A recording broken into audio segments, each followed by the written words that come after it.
My stomach's doing backflips, but I ain't backing out. Viewers, you owe me cookies if I survive.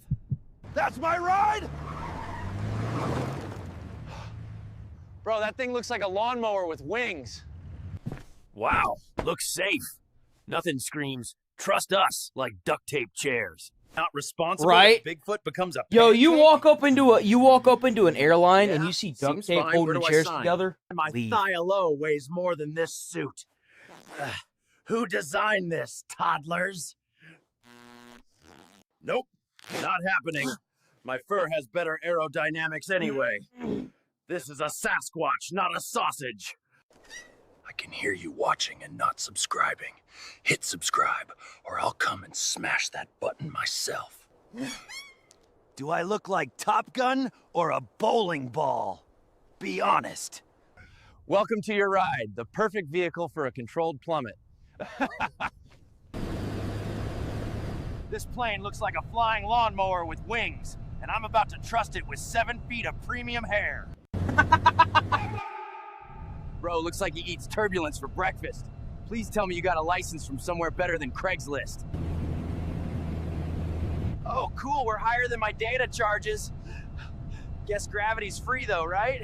Man's explaining straps like I'm about to survive on common sense. Sir, this parachute looks thinner than Taco Bell napkins. If my fur It probably flies is. off midair, somebody better sell it on eBay as authentic skydiving Sasquatch rug. Who turned on shake mode? I didn't order the roller coaster package. My stomach is already in another zip code. Nope. Lights should never be red on a plane unless it's a disco party. What I'm telling you, man, you got doors flying off of planes and stuff. Nah, bruh. Somebody grab seasoning, because this is about to be Bigfoot brisket. Jump now, or it's over! Every instinct says sit down, order pizza, and cry. But fine, you guys want content? Here's content. If my butt cheeks flap off, bury them with honor.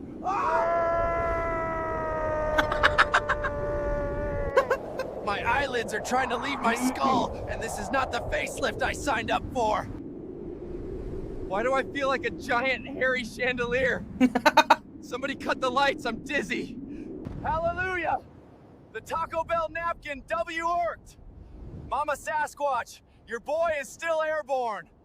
Okay, this is actually kind of nice. Like uber black, but scarier and windier. Still prefer land. Oh God! Well, there goes my dignity. From skydiver to cactus pancake in one roll. That's it, first and last skydiving vlog. Congratulations, you almost witnessed my obituary. This sun cooks faster than my uncle's busted grill. I'm officially a 7-foot rotisserie special.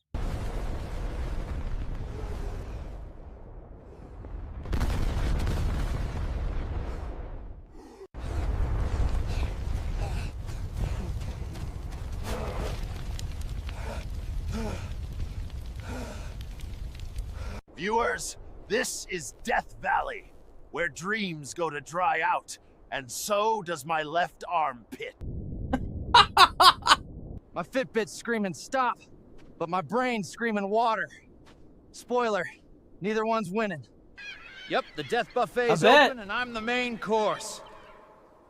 Someone hand me barbecue sauce to complete the set. Oh, cool, free desert decor. Nothing says vacation vibes like bones and vultures. Finally, Airbnb Desert Edition. I swear if this place charges resort fees, I'm burning it down. Right? Yep, totally not haunted. Just perfect vibes for a horror intro. Cue violins and regret. Tell me y'all heard that? If the sand starts talking, I'm checking out. Nope. Nature's playing chess with me, and I don't even know the rules. Yeah, that's pretty normal. Oh, jeez. Wow, Death Valley Uber XL. Just missing cup holders and safety.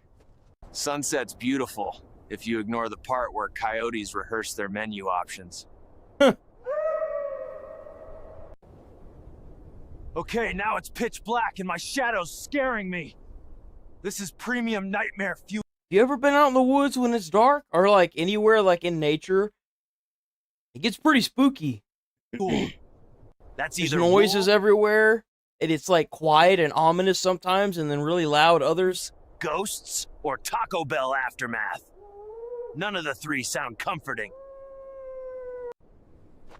Oh, fantastic! Death Valley just unlocked alien Bro, sometimes that like spookiness will have you questioning yourself. You know what I'm saying? DLC. Like, Somebody call you're like, did I hear something?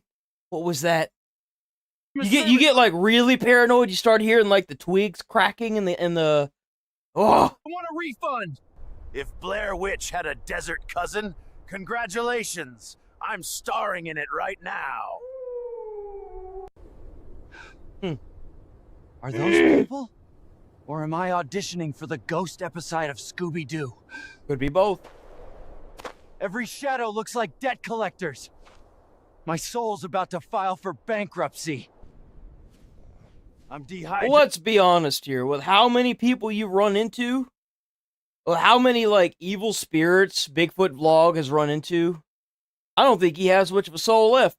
Scared and still making jokes. Someone better give me a medal for multitasking. Well, he did. Oh no.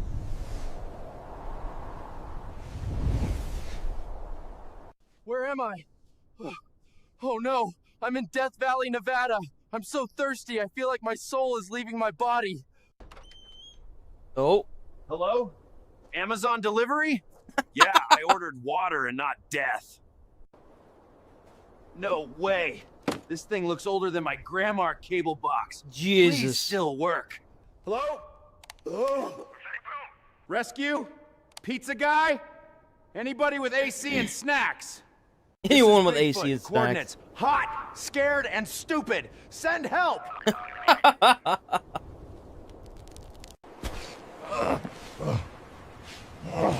Tell my fans, unsubscribe from desert travel packages. Why the hell would you choose to go to a desert as a vacation? That sounds awful. I mean, maybe it's because I live in Texas, but that just sounds like not fun. I'd leave one hot, humid place to go to another hot, dry place. That just, no.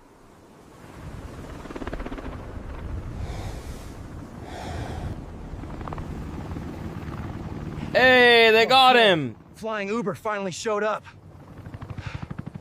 Next time, remind me to just play video games instead of almost dying for views. Want a custom shout-out, birthday wish, or roast from me? Let's Head to Cameo, go! link in the description. Yeah, I'll make Bigfoot vlog time. Check him out! Check him out! Let's go! What is this? You all know that. By extension, Live Nation. Hold on.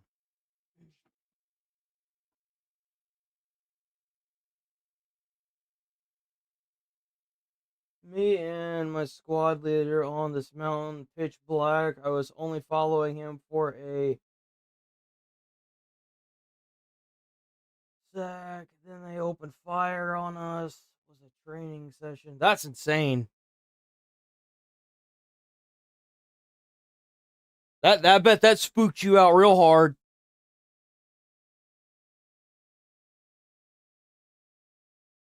All right, let's get it. Because Live Nation owns Ticketmaster. It's a huge... Bro, Ticketmaster is one of the biggest... It's like one of the first scams to ever hit scamdom. Let's be honest. Web that I've clowned on and insulted numerous times now. And I feel like everyone probably shares that same sentiment. Absolutely. Absolutely. Ticketmaster is a freaking joke, bro. I believe in every human being's soul there is a spot reserved purely for their hatred of Ticketmaster to reside. I'm sure everyone has their own experiences and horror stories here. It is just an absolute dogshit business model that is becoming worse and worse all the time. Well, that's the problem, is when you don't have legislation and laws to fix this, it just keeps getting worse. And that's with everything. You have to put a deterrence on everything in order for it to stop. And it's run by this! Bear witness! Worm person! Oh, look, we have a face. This is Michael Rapino, more like Michael Rapinor, because this man is just a giant fucking wiener. He is the CEO of Live Nation, Ticketmaster. Oh, so it technically doesn't own it? He just runs the company. I want to make that very clear. He doesn't own it. He runs the company. There's most likely a group of 4 or 5 people, maybe more or less, that are behind the scenes. This guy's just the face of the company. And recently, this is why I'm making this video, he went on to say he had the goal to claim ticket prices are actually underpriced. Yeah, I mean, You know, that seems to be the reoccurring theme with just about everything. Like when game developers are like, oh, well, we need to charge more, or these companies, oh, we need to charge more. And it's like, why? People can barely afford it as it is. Why the hell would you want to go up? That doesn't make any sense. And then you got, like, it's always this mentality that is not, it's not an overnight mentality, it's an overtime mentality, meaning, oh, well, you know, I've been doing this for 20 years, and I honestly think that the prices should go up because I just don't have enough money in my account. What the hell are you spending all that money on, bro? Like, come on. you know, I think music has been underappreciated. You know, I always joke, sports, it's like a badge of honor to spend 70 grand for a Knicks courtside. They beat me up if we charge 800 for Beyonce, right? You know, so it's a real, it's a very we have a lot of runway left, right? So when you read about the ticket prices going up, it's still, average concert price is $72. Try going to a Laker game for that, and there's 80 of them or whatever the hell. So the concert is underpriced, has been for a long time. If that isn't the biggest, it's not called being underpriced. It's called being affordable. That's what it is. It's called being affordable, so that way you can sell more tickets and fill the chairs. It's like every company's trying to cater to whales at this point. They want to cater to the person that's just going to hemorrhage money to them. It's kind of disgusting. This load of fish paste, what in tarnation, brother? Holy moly. There's so much to insult with this statement. Like, I don't even know where to begin. If you have been to any concerts or shows over the last, let's say, 10 years. And what's even more sad is that a lot of them just aren't worth going to anymore. Because a lot of the newer styles of music, they just sound so different in person than they do whenever they have auto-tune, like literally carrying most of their music, their singing. Now, there are a handful that don't, but it feels like that gap is becoming more and more covered with auto-tune every day. Years. You've probably noticed a trend where it's getting more and more and more and more expensive. The biggest complaint you will see anytime there is a concert is people talking about how they're priced out from attending it. Even the biggest fans can oftentimes not afford to go to it, or maybe they can only get like the nosebleeds or something, which isn't usually even worth the price. I've been to a few concerts. I went and seen both of these were with two X's, but I went and I went to a Warped Tour concert once. That was pretty cool. I liked walking around to all the different things and then, you know, watching a bunch of bands. And then there was Florence and the Machines. That one was okay. We sat out on the grass over in Houston, and that was kind of nice. But it just, I don't know, it just doesn't seem the same. Pay for that, because also that is often expensive too. And they get away with this because they have fundamentally a monopoly when it comes to live performances, live shows like this. And there's always the huge issue with scalping, which almost seems encouraged. That is another huge problem. Scalping is such a huge problem in today's society. At this point, they should just make it illegal. Like, straight up, like, the scalping is so bad. People getting into fistfights for everything just so they could take it and then sell it. Like, I don't understand. I mean, I get why, but it's just such a stupid...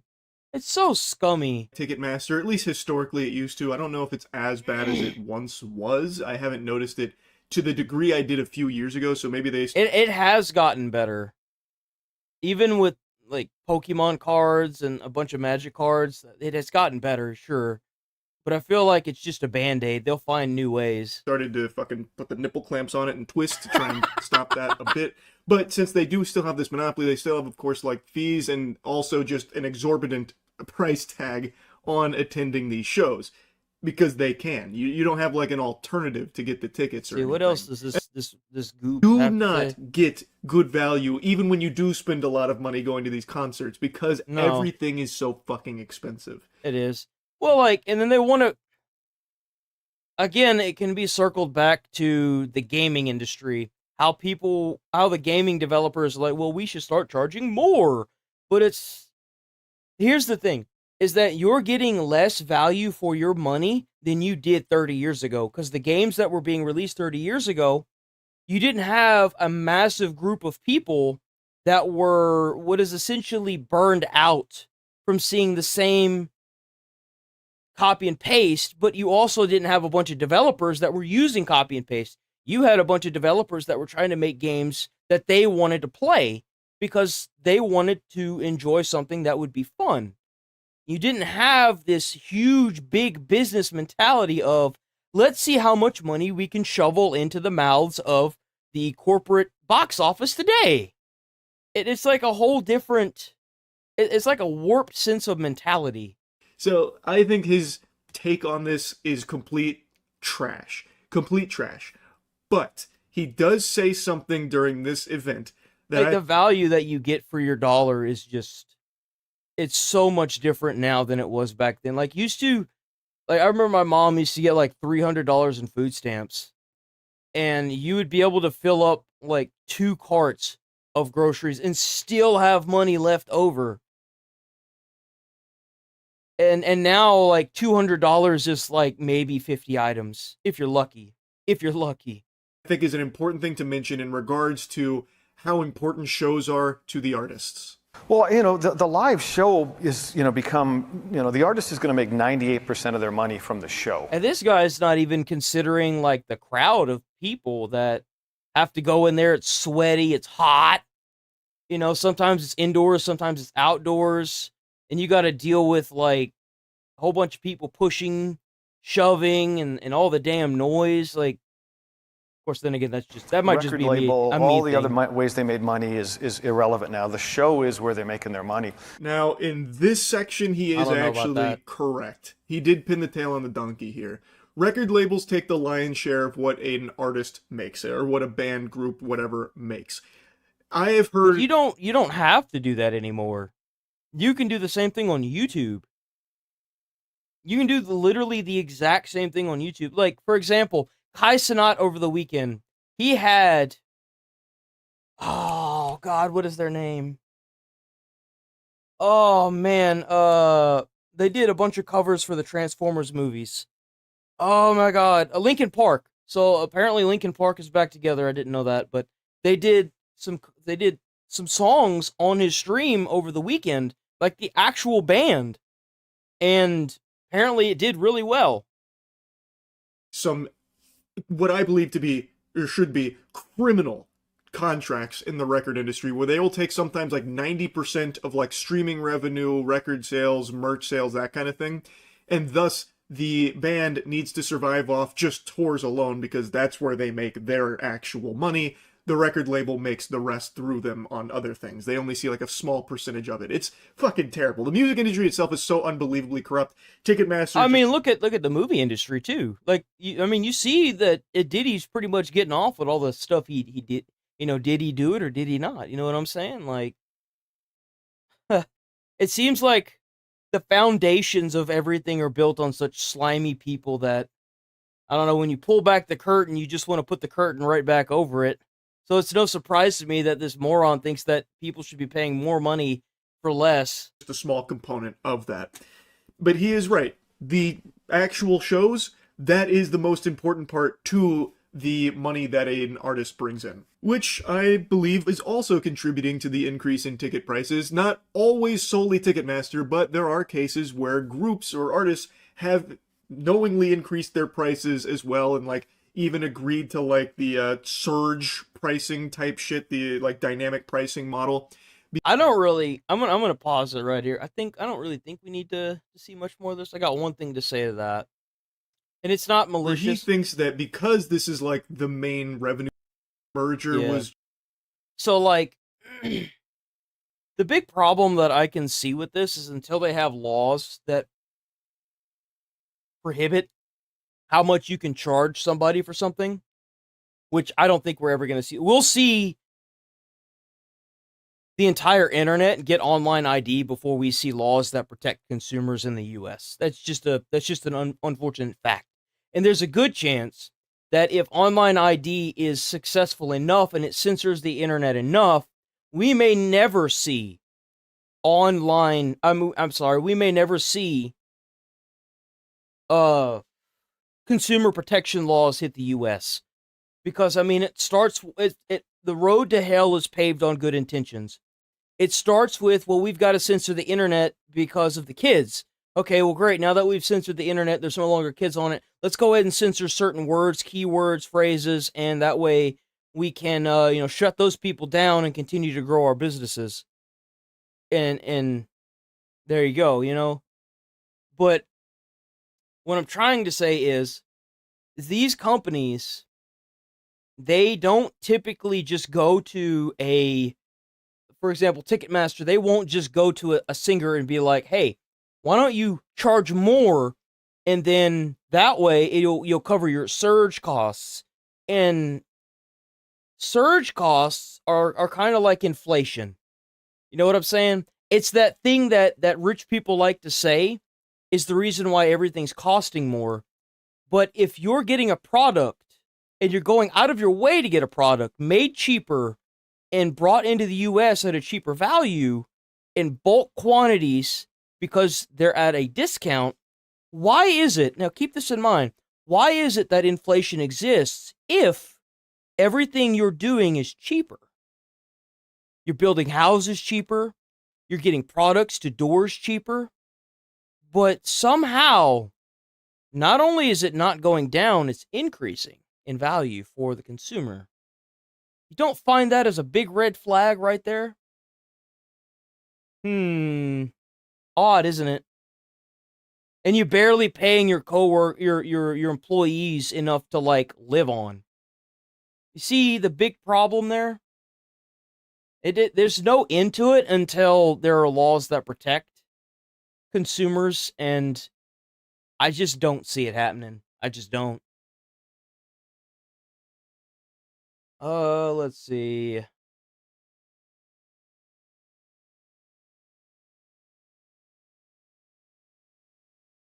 So this I've been wanting to cover for about a week now, not realizing that this came out.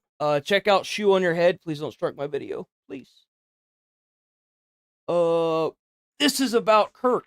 Was giving a talk at Utah Valley University, and out of nowhere he was shot dead live in front of a bunch of many different we already know this stoning gays and black if women. You don't know, if you've been living under a rock like Patrick Starr, Charlie Kirk was a singer. Yeah, he was a singer. Of course. He was a talker. He was I don't really know what you would call him. I know he was a content creator, but a communicator? I don't know. He'd go out to colleges and he would ask people to come up to the mic, and then they could, have an actual conversation. And, he got shot and killed for exercising his freedom of speech. Men are too stupid to be pilots, but guess what? Both those things, the two most popular quotes people are posting to justify this guy being murdered, are out of context. But idiots like that's exactly what they did with the First Amendment. Whenever I kept, for example, you guys were here whenever I had to pull that guy up and ask him what he thought the First Amendment says, and then I pulled it up in a different tab and showed him what the First Amendment says. Everyone likes to take things out of context and not use he used, I don't even know how he's not the only one. Other people have been wording it in the comments that I made about Charlie Kirk or what happened. And everyone seems to overlook that in the First Amendment, it says peaceably to assemble. Advocating for death and violence is not peaceably assembling anything. It's advocating for death and violence, and in the instance of it being political, it makes it terrorism. think about what you're doing and read before you just spew out nonsense. Ran with it, then later had to apologize for spreading misinformation about So it. he did actually say something. You see, that's weird, because the one that I saw of Stephen King, he said that he didn't, and that someone had did it, like it was falsified information. Man. These people will build a straw man of you in their minds. They get so fucking mad about it that they celebrate the real you dying. Horrifying. But more importantly, even if everything was in context, who cares? Oh, he said this. Oh, No one deserved to die because of what they said. That's the problem. No one deserves to die because of his viewpoints. That's the whole reason why the First Amendment was the very first pillar of the American rights. he said this. I don't care. There are many things he said that I disagree with. I agree. I absolutely agree with what she just said. There were a lot of things I didn't like about it either. But that doesn't mean he deserved to die. Things he said that Good I think Lord. are bad. Who cares? It is just a fact that nothing he said warranted his life being taken away. This is America. We have freedom of speech here. Unless you criticize a certain country, but I can't tell you how many comments of people were like,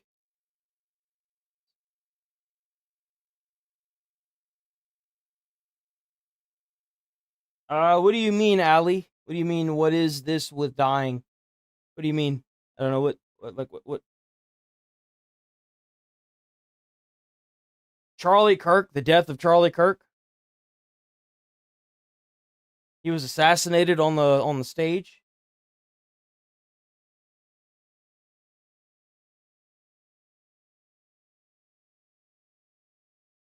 Oh, she's talking about Charlie Kirk and how he was assassinated.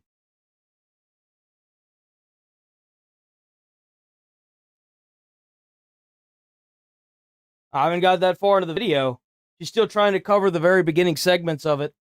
for the most part, we have freedom of speech here. So after detaining Well, she is saying the freedom of speech. I do know she's saying that, because we just got on that. This is a 23-minute video. We're only 3 minutes not in. just one wrong guy, but two wrong guys, the FBI finally got the shooter. Only because his own father turned him in. I guess they were just too fucking busy not releasing the Epstein files to catch a political assassin. It was this fuck-ass demon, Tyler Robinson, 22 years old, another irony-poisoned Reddit shooter who wrote a bunch of memes on the bullets, including "Hey fascist catch" and notices bulges, capital OWO, what's this question mark? I fucking hate it here. A lot of people were saying that the shooter was a groiper, which is a far-right fan of the streamer Nick Fuentes, and I have no fucking idea where that came from. I'm gonna be so honest, I have seen no actual proof of this. That's the problem that I've noticed a lot as well, is a lot of people are just throwing allegations on both sides and just further putting wood on this gas fire and making it burn even brighter before they even check to make sure their facts are right. That's why, like, if you go to the videos, like, what really sucks is the Kirk videos did fairly well, but I've had to remove a lot of comments because of a lot of just straight up false information that people were putting down in my comments, and I'm just like, no. Like, if and it's not just I see it and I remove it. I'll be like, okay, is this person actually speaking the truth? Let me look it up. Let me try to dig around. And then an hour later, the comment's just gone, and I'm like, well, you can't spread misinformation because it's wrong. And I honestly think that if you have a YouTube channel and you don't remove comments that remove false information or misinformation, you are not helping the situation in any way. And it doesn't make sense because someone further right than Charlie Kirk wouldn't call Charlie Kirk a fascist, and they wouldn't say he was hateful. Their proof is that the shooter once dressed up like the Slav squat meme from 2012, and they also found a separate meme of Pepe the Frog dressed like the Slav squat meme. Therefore, the shooter is a groiper. That is like seeing a photo of the shooter dressed like a clown, and then She deserved it, but I'm saying God's timing is all. I think that it's wonderful that the people that did things like this, that cheered after he had died, I think it's a good thing they lost their jobs. They didn't want to be an active member in society anyway, right? So it's a good thing they did that. At least not in the U.S. Like, it makes me sick to my stomach to think that firefighters got removed from their positions because they cheered for the death of somebody. You realize that as an EMT, as a paramedic, as a firefighter, as a person who is supposed to save somebody's lives, that if you had gotten the call to run up there and save Kirk's life, and you refused to do so because you felt a type of way about what he was saying, you do not deserve to be in the position that you are in. Right. Yo, they got Charlie Kirk, bro. I've never been happier. Never believe the reason I'm smiling. And it has nothing to do with Charlie Kirk. Nothing to do with... I would say pour one out for Kirky boy, but I don't waste good beer on little bitches. Rest in peace, bozo! Charlie Kirk just got put down like a fucking dog in Utah. I do not, and I will not, ever feel bad when bad people get what the fuck they deserve. I just heard that someone shot... You know, I absolutely agree with that. I absolutely agree with that. You want to advocate for death and violence? Damn, it sucks that you lost your job for you. Kirk? Thoughts and prayers. Oh no, someone shot Charlie Kirk. Look, I don't know who needs to hear this today, but that's how you pick up a woman. Homie dead! Fuck your homie dead! Fuck your homie dead! Oh, I remember seeing this clip. She ended up getting arrested. She got arrested because she assaulted the guy that was holding up the sign.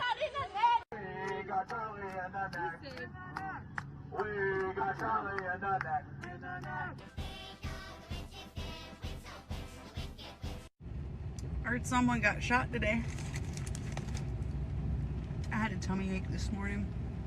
Stay alive out there. You realize that by Charlie Kirk being assassinated, and it being a political reason, and you cheering it on, means that if somebody were to get on stage that talked about the things that you liked to hear, and they got assassinated, that you're trying to make something that should not even exist in the U.S. become a thing, because the more people that get involved in this and cheer this on, the less and less likely it is that we will be keeping the First Amendment right. Even if it's there, what's the point of it being there if you're going to have people doing this? The First Amendment isn't there to protect people like her. It's there to protect people like Charlie Kirk or Donald Trump or Kamala Harris or Biden or Bernie Sanders. That's who the First Amendment protects, because their rights to say what people don't like to hear. Like, if Bernie Sanders got on stage and wanted to take a percentage of every single corporation that is in America that makes over a certain amount and put that percentage in a big, nice, fat check and send it out to every American every single first of the month, the corporations cannot kill him because it's against the law in the First Amendment. Even if the law hasn't even been passed, he's talking about things that the corporations don't like. That's why it's a thing. And you sitting here cheering it on like it's the Wild West. Like, what are you doing? The sympathy for Charlie Kirk is f***ing weird. You don't have to like violence, but I'm confused as to how you thought the revolution was going to be magically bloodless. I've been saying we need to bring back political assassinations. I don't feel bad, and I don't think that everyone deserves the right to free speech. I think some people should be afraid to express their opinion in public. I didn't like what he said, and I didn't like his opinions, and I don't really give a shit that he's dead. The best part of this whole goddamn thing is that he is not martyr material, so his death will mean nothing. It will activate no one. It will impact few. It's just great. There are a lot of people that are like, no matter what side of politics you're on, you should never celebrate something bad happening to someone. I, on the For example, so you know the recent shooting that happened at the ICE facility in Dallas? Ted Cruz went up onto the stage and talked about how this needs to stop, all this rhetoric towards both sides.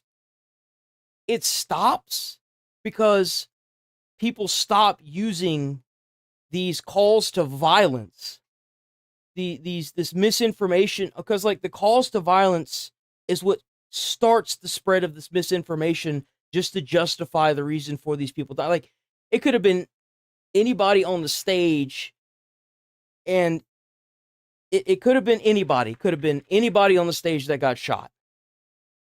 But it wasn't. It just so happened to be Kirk. Could have been Kamala. Could have been anybody. This whole, like, if you justify the death of somebody, who's to say that sword isn't double-sided? If you want to stab somebody and then you trip and fall on your own sword because now you've got the other side doing the same thing,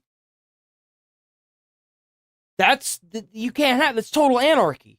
That's not how a country functions. That's wrong. You can't just justify the death of certain people. It just, no.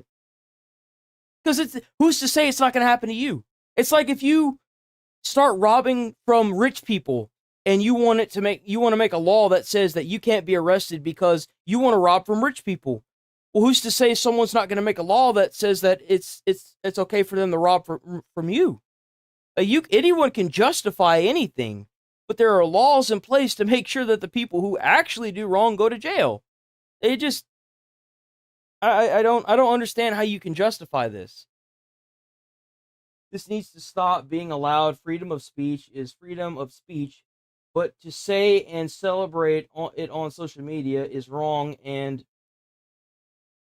I agree. It fuels it. All it does is feed an already really out of control fire. And then allowing people to get on these social media platforms and advocate for death and violence, like saying that somebody needs to die or something, that's not freedom of speech. That is a form of terrorism.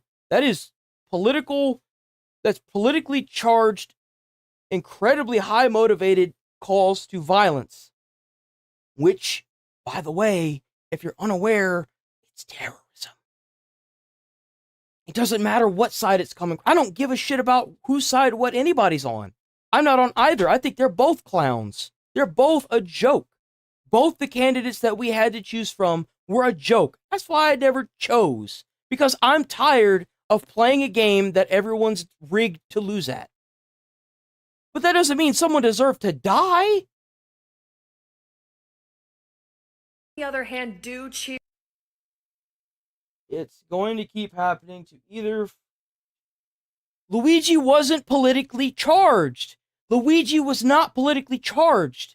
Luigi had problems with his health.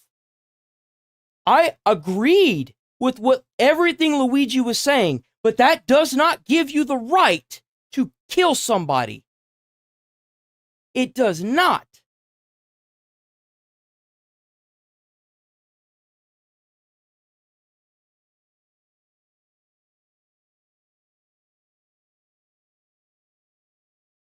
Yeah, but that doesn't mean people deserve to die. This isn't Iraq. Like, we're not in World War II anymore. We're a civilized society.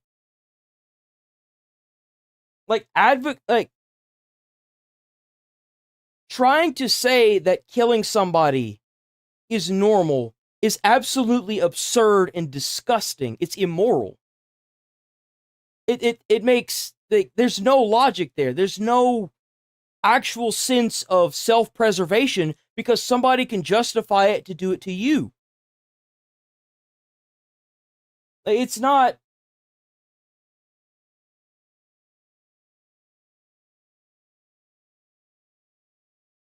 I'm not talking about the Iraq War. I'm talking about, like, living in Iraq.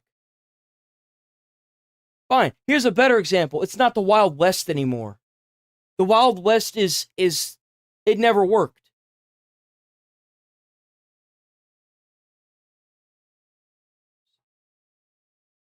Apparently we are not civilized, or some of us, because this is not an action of people with a heart. I agree. Like, it doesn't matter where you're at in the world. If you're taking somebody's life, like, he got killed in front of his family. His daughter watched him die, expressing his First Amendment right as an American.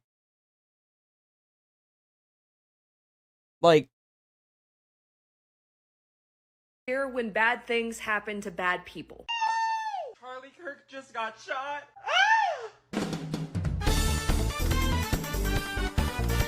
I saw the video before they even put out the confirmation. There was no chance that he made it through that. This wasn't the one we were hoping. It does, tech, and the AI boom is...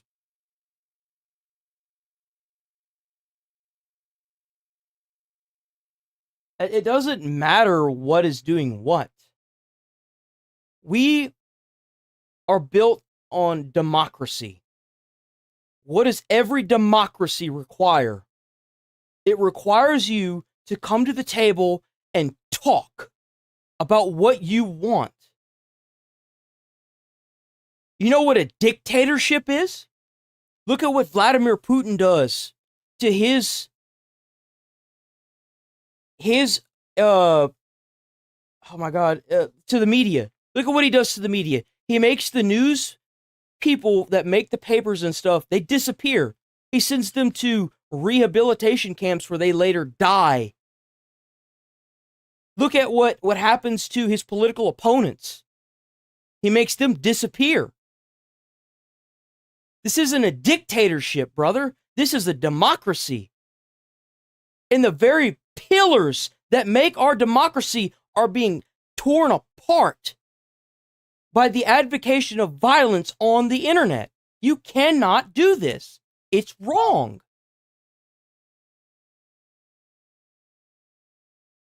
For, but a welcome surprise nonetheless.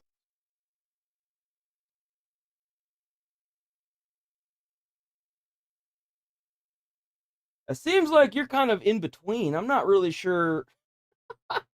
I mean, you're right, but like,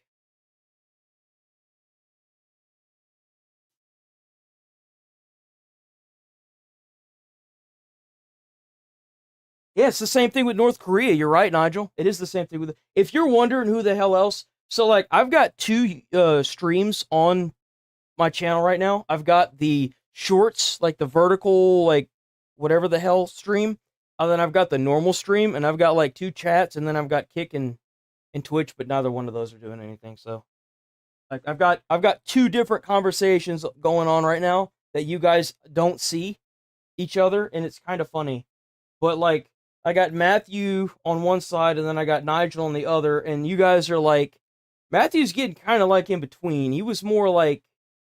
I guess you've been kind of consistent with yours. I was wondering if I was going to have to ban you, but you're not saying anything that's crazy, so I'm going to let you stay. But just don't do any rhetoric or anything, and you're good, man. But... So far, good conversation, good conversation. And I'm surprised that you guys aren't getting rid of more people. Like, don't stop with him. Don't let him be the end dog. Get rid of them all. His wife deserves to go too. Y'all keep on talking about his wife and kids. They need to go too. Because Jesus Christ. Are you kidding me? What the fuck? That's insane. Bro, she over here talking about, well, her husband's dead, so just go ahead and kill her and the kids too. What the fuck?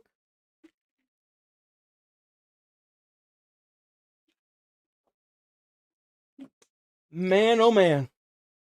That's insane. What a nasty little worm. carrying on that mentality and that lineage, like, get rid of the whole family. I'm sorry. I'm so sorry. Why? You know, I love it when people act like this and they don't really think about the big picture. What's insane is that whenever they made Charlie Kirk a martyr, they unlocked 7 more just like him. When you do this, it's just like the terrorist attacks on 9/11. Funny enough, it was the day before the 9/11 terrorist attacks.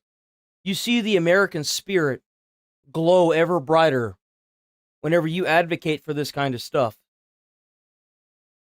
Whenever you want to put down this mentality and you do it by assassinating them, or you try to, you make that mentality grow and spread, and you lose people that were originally on your side. When they start seeing people getting killed in front of their family, and then you've got more people advocating for the family's death,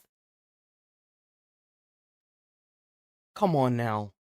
Why did you guys stop with him? There were thousands of videos like that. Some of these people posting with their full names and faces, with Idiots. hundreds and thousands of likes. Thousands of tweets celebrating it, with 500,000 likes. And it's important to remember that all of those likes are a real person. Millions of people in this country apparently believe the acceptable response to speech they don't like is murder. This wasn't just a bunch of fringe blue hair SJWs or whatever. They were teachers, professors, doctors, HR workers, healthcare workers, I nurses. imagine it was a lot of HR workers. Because, you know, they've got so much to complain about. Pediatricians, people who work with kids, people's classmates, roommates. They are teachers showing our children the gory, horrifying video of Charlie's murder on repeat. The hippy-dippy "in this house we believe" shitlib mask was ripped off, and underneath was nothing but psychopathic bloodlust. I have seen people on the right celebrate the death of people they disagree with. I've seen it. I remember Heather Heyer in 2017. But I also remember the whole internet, left and right, coming together to disavow and mock the few dozen people from Stormfront who were celebrating her death. This is different. It's never been like this before. It's never been this much. It's never been this politically charged. That's why. That's the primary reason right there, is because, like, it's so politically charged right now. It just one thing can set off a civil war.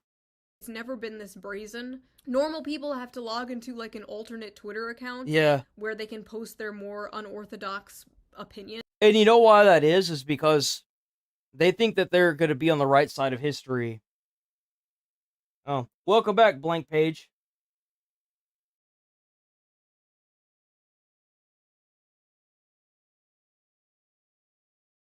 Like, you don't, it's kind of like a cult.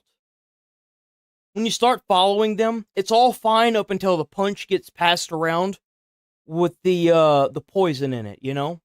And then it kind of hits you of, oh my God, what did I sign up for? That's kind of the mentality that some of these people have, and then they realize, oh my, I messed up. And it's sad and sick to see this, but a lot of these people, they're not just doing it to prove a point. They're doing it for clout, honestly. They're doing it for internet clout. They're clout goblins. And they think that by liking this, that they're going to go down in the history books if everything blows over in their direction, like it's okay. But it's not. It's going to go down as political terrorism, or it's going to go down as terrorism because it has to be political in order for it to be terrorism. And these people are out here, full face, full name, like, hell yeah, murder. What? The smug, unearned confidence these people have to be openly sociopathic with their full name and face, because they live... I do too. I love, like, debating with people. Just keep it friendly, dude. We don't need to curse. We don't need to act like a fool. We like, if you could prove me wrong, then by all means do it. But, like, that's the whole point of a democracy. Let's discuss it. Like, let's do it. I don't want to sit here and advocate for death and violence. It's just awful. Like, I love discussion. Let's talk about it. Let's get some logic in here. Let's do some stuff. You know what I'm saying? The illusion of being on the right side of history needs to end. They will blame you for your death because words are violence. Words are violence, so them killing you is just self-defense. That's why they're using Kyle Rittenhouse as some kind of gotcha. Jesus. Oh, if you don't condone political violence, why do you support Kyle Rittenhouse? They fundamentally don't see the difference between killing someone over speech and killing someone over self-defense, because these are the same things to them. Also, I'm going to be the one to point it out, because of course I am. I saw nobody else do it. Why are most of them women? Most of the people celebrating are women. Like, it's a good, like, 80-20 ratio all over It's the same style of people that you always see out, like, doing the protests and stuff. They've always got like something on their face, like tattoos, nose piercings. Their ears are all like pierced to hell and back. Like, what is going on, ladies? Basically, the whole country is shook because last year they realized how many people would celebrate the murder of a president, and this year they realized how many people would celebrate the murder of them. At the end of the day, this is all the inevitable conclusion of the punch a Nazi thing from like 2017. Do you guys remember that? We always knew it was a slippery slope. That's why we were against it. And they always say this dumb shit like, if you don't want to be called a Nazi, stop being a Nazi. Even a congressman from my state, New York, was like, oh, if you want to stop being called a fascist, you should stop being a fascist. Or you should just stop using the word fascist and Nazi. Like, especially if you're on if you're on a televised program like MSNBC, CNN, Fox News, I don't know, anything like that, you shouldn't be calling your political opponents fascist or Nazis. Because that's what's inciting this right here. Doesn't matter what side they're on. You can't be a fascist and you can't be a Nazi. It's literally not possible. Nazis are, the Nazi regime is over with, and the stuff that they did have nothing to do with current society. The stuff that they did would have you mortified, because there is stuff that they did that they won't put in textbooks that you read in school. And I think that that could be the reason why people seem to want to call everybody a Nazi.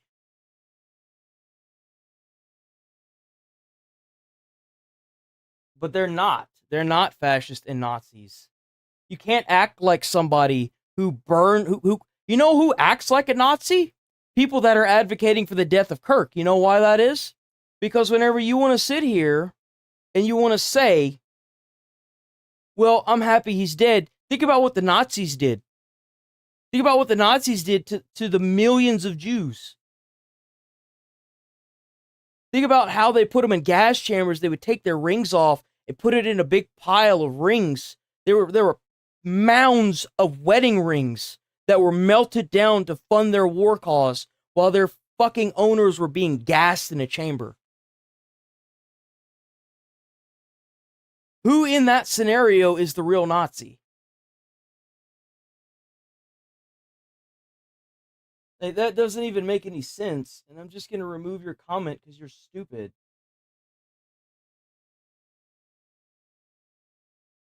What an idiot, dude. Jesus. And don't act like it. No, literally nobody can act like a Nazi nowadays. It's not possible. You don't know what that is. If you're calling somebody a Nazi, you don't know what a Nazi is. Just like if you're saying, well, you know, I love you, I'm protecting my freedom of speech by saying, you know, go kill somebody. That's not what freedom of speech is.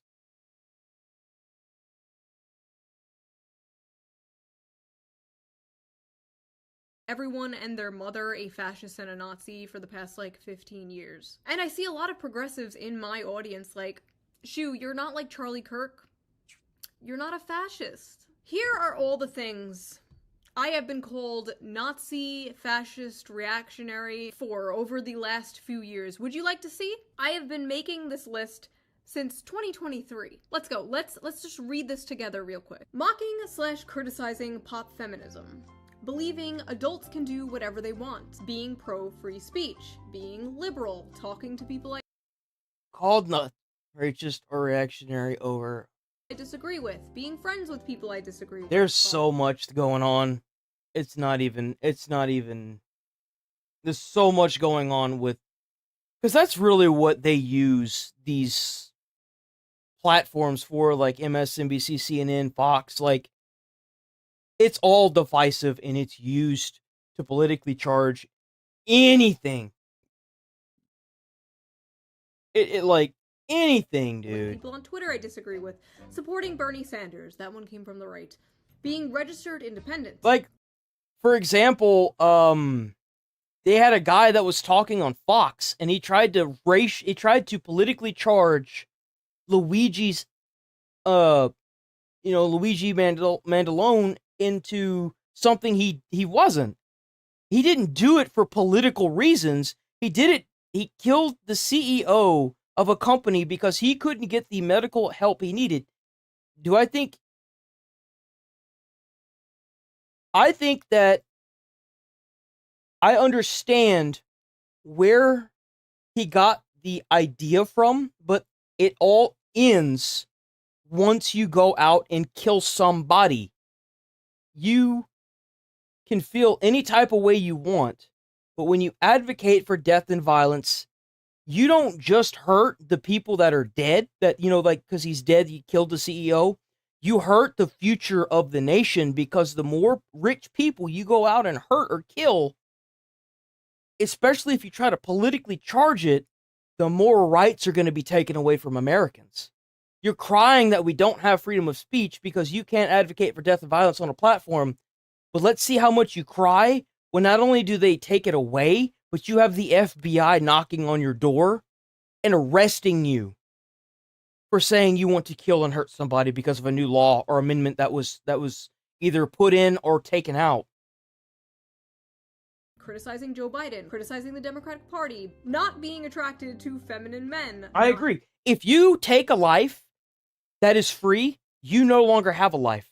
We need to bring back like actual like work camps. If you want to go out and kill somebody, you can spend the rest of the life that you took paying it off for society, making and putting cars together for free. 100%. That's exactly how I feel. Hating men in general, criticizing Canada's MAID program, not taking the COVID vaccine, criticizing the FBI, criticizing the CIA, believing the CIA... Oh, but what about their life and their rights? Well, they didn't think about the person's lives and rights that they took. So why should I care about their life and their rights? They took someone else's life. You forfeit your own, because that person would have been a contributing member to society. We got to stop thinking about these people that want to hurt people and kill people. We got to start thinking about the people that do right by society, that pay their taxes, that don't go out and actively seek violence and death. Like, this is insane. Using an American flag backdrop for my videos, saying elites, saying working class, saying based, making a joke about Joe Biden eating ice cream, making a joke about Pete Buttigieg being born in a test tube, making jokes in general, being cis, being white, being a woman, being a cis white woman, telling someone to take a shower, not being anti-gun, not being fat, being monogamous, liking Huey Long, celebrating the 4th of July, supporting Assange, criticizing the movie Cuties, praising the movie... No, you see, like, the word Nazi, it's not really... When you use Nazi as slang to call somebody a name, it loses any meaning that it has. If you're just slinging the word Nazi around like dumbass, for example, it means nothing. It's used so much that it just lost all meaning that it had, even though its meaning is the reason why we are what we are today as Americans. Sound of freedom, being against pedophilia, being against the destigmatization of pedophilia, being against children watching porn, being critical of kink at Pride, being against children performing at drag shows, not being racist, I swear to God, being a class reductionist, saying biological sex, mocking Nazi. And you know what kind of Nazi is the best Nazi? A dead one. I am a better person than you for celebrating the death of a Nazi. And actually, it's pretty weird that you're not, and simultaneously asking people to have empathy for the Nazi. Nazis have children and families, right? But Nazis also get shot. I'm going to say the same thing that I said to the jackass that got into my comments, or not in my comments in my stream, and said, and asked me what I think the First Amendment says. I'm going to tell you something. Why don't you look it up and tell me what it says? Why don't you look up what a Nazi is and tell me if any of those characteristics that happened in World War II have anything to do with what's going on today? Is that one? What was... It's been so long. Hold on.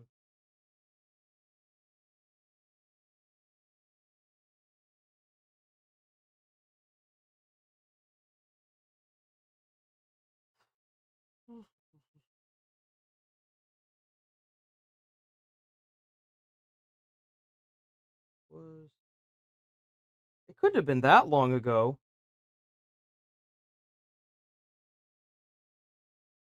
When was the Nazi war? Rise to power. Well, its rise to power is in 1920, but when did World War II actually like start? Like when was it proclaimed? When was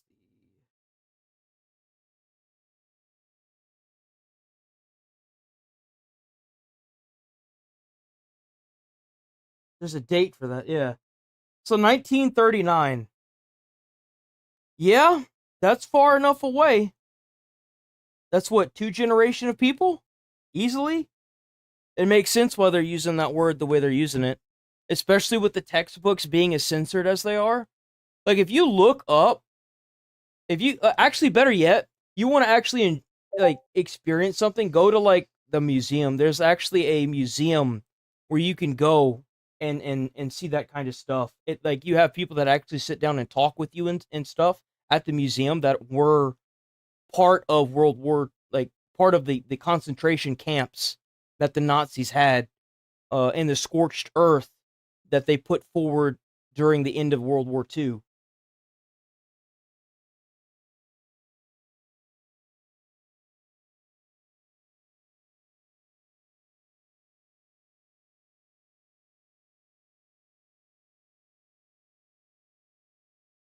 Yeah, like, it's just, that's what happens whenever you have history, but you don't have the in-depth history of what really happened. And it just kind of blows my mind that these people, instead of actually fact-checking themselves, are so ready to get on social media just to get some internet clout. Because that's what this really boils down to. Because they figure that if big media TV shows are doing it, then they can do it. And that's the problem. Is that you got all these people doing it. In the neck. And nobody... They don't kill you because you're a Nazi. They call you a Nazi so they can kill you. Exactly. Exactly. Now, I'm going to talk about my personal feelings. They're justifying it. That's what they're doing. But who's to say that someone couldn't justify killing you? It's the circle that just keeps spinning. It has to end. A lot of you can relate. I know a lot of you have been feeling the exact same way, so I will try and put it into words for you. I have friends who were friends with Charlie Kirk, but I didn't personally know him. We follow each other on Twitter. I've been to the TPUSA Amerifest in 2021. I actually went there planning to make a video making fun of it, but I had so much fun and met so many friends that I'm still friends with to this day. So... that video never happened. I disagreed with him all the time. You can literally go to our Twitter interactions. I was always... Yeah, like, no, like, I didn't agree with some of the stuff he said either. But I'm never gonna advocate for someone to get killed. Correcting him about, like, Bernie Sanders. I made an egg look like his face. It's safe to say I was no fan. But this has really shaken me in a way that I absolutely did not expect. These last few days after what happened, I kept going to every single, like, lefty, liberal, left-wing person I know and, like, checking out what they have been saying about this. And besides maybe, like, 4 or 5, every single one was being an unhinged psychopath about this. Or saying some backhanded shit like, this is why we need gun control, which, first of all... You do realize that if you advocate for gun control, for example, you have, so we did a video a couple days ago where a student was able to sneak a knife past a $4 million security system, past the teachers, and stabbed a student in America. Okay, better example. I think it was... where was it at? In what country was the political person killed by a makeshift weapon? Shinzo Abe. There's the former Prime Minister of Japan. A guy had made a like makeshift weapon and killed the former prime minister. They don't even allow guns there. Bro had to make it out of like, I don't even know, like tubes and stuff. The only people that gun control would protect are political leaders.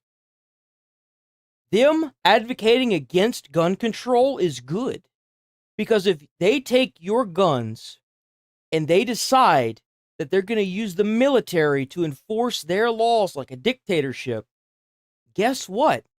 You don't have a way to defend yourself. Dumbass. You don't want political leaders to advocate for gun control. That's bad.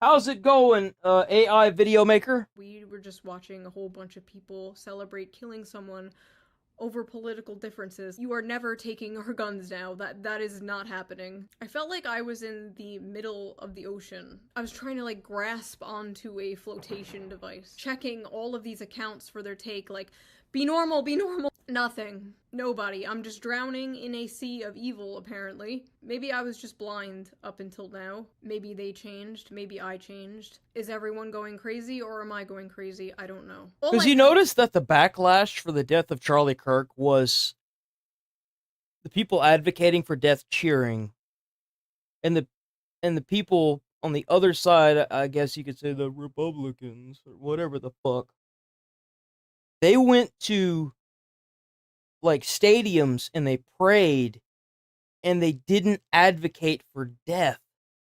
And and online people went out of their way to make sure the people that cheered Kirk's death lost their jobs. You see the difference in these two sides. The difference is massive. And you make one side look way better than the other whenever you act like a fool and you advocate for this kind of violence and rhetoric. You look like a fool. And you lose people.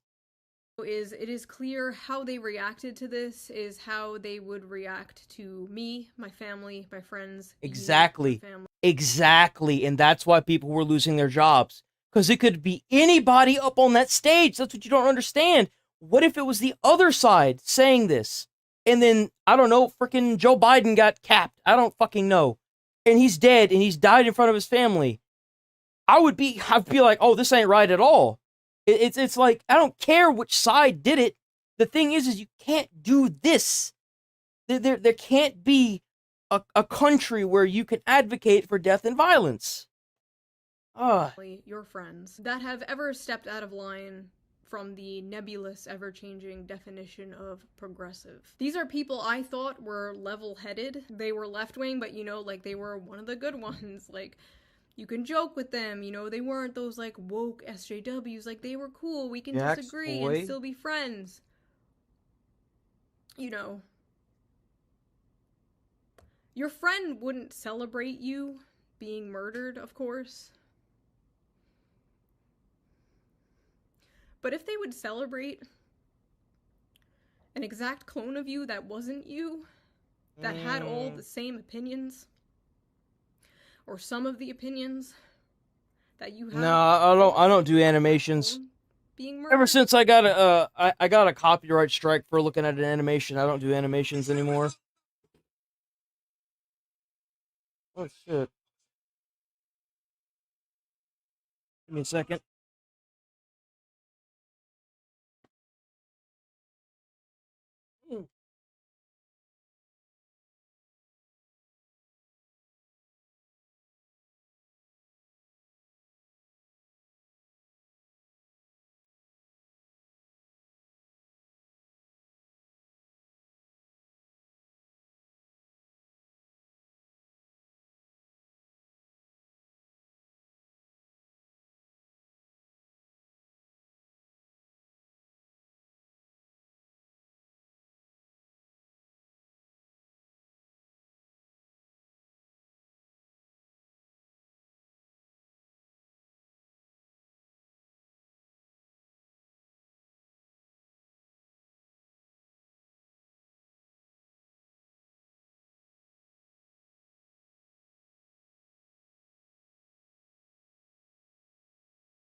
Okay, sorry about that. They're not your friend. It was I'm a friends doctor's with people who are friends with Charlie, and I see how they are completely broken about this. Seeing them like this, and then at the same time my other friends posting shit like, "Rip Bozo." It's just sick. It's just sick shit. Personally, I would rather live in a world full of Charlie Kirks who would sit down and debate than a world full of people who agree with me but would murder people who don't. Because if it's now normalized to just murder people who disagree with you politically, we don't have a society. Like, that's it. It's over. But some of these people in particular, like, why the f*** are you celebrating? You! They think you're a f***ing Nazi too. They'll make a nice compilation of all the hot takes you've had over the years and spread it around to justify your murder. Yup. You don't get it, do you? Yup. We're all Charlie. That's literally what I was just saying. That's literally what I was just saying at the beginning of this. They will do that. You can you can always find a way to justify anything, but that doesn't make it right.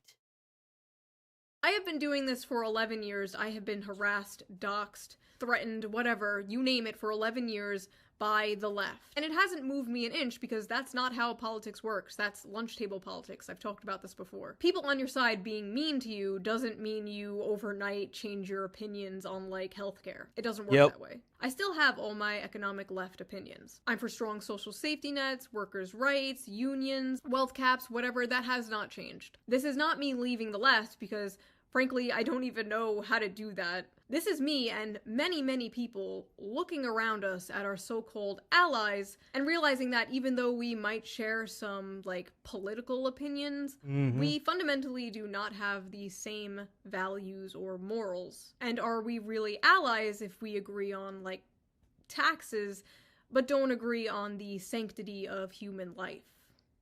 Yep. I don't know. The way we view... She's absolutely right. That's why people lost their jobs, is because if you get online and you cheer this, then who's to say that wasn't me? Who's to say that wasn't, like, your parents? Who's to say that wasn't you? Shit, I don't want to be friends or know somebody that's going to cheer that. That's crazy. But I've been meaning to watch this one for a minute now. And, man, was it worth. W video by Shoe on Head. Great video. She's always got, like, really good videos. She's always really good. Here we go. We got that deadly church shooting that happened in Michigan. Oh, crap.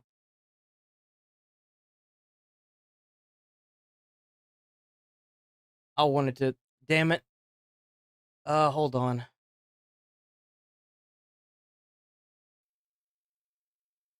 Here we go. We begin with Madeline Rivera with the latest on that horrific attack in Michigan. Maddie. Good morning, guys. That's right. Local police say they're working around the clock trying to find more bodies because, unfortunately, as of last night, there were some people still unaccounted for. The attack happened yesterday morning at the Church of Jesus Christ of Latter-day Saints in Grand Blanc, Michigan. Now we got church shootings. Like, what the hell? Church shootings. Who shoots up a freaking church, man? Again, hundreds of people were inside worshiping when police say the gunman rammed his car into the front doors. Authorities say he got out of the car and started shooting before officers arrived and exchanged fire with him, killing him. Police say the gunman deliberately set the church on fire. It was engulfed in flames for a couple of hours, and unfortunately, it is a total loss.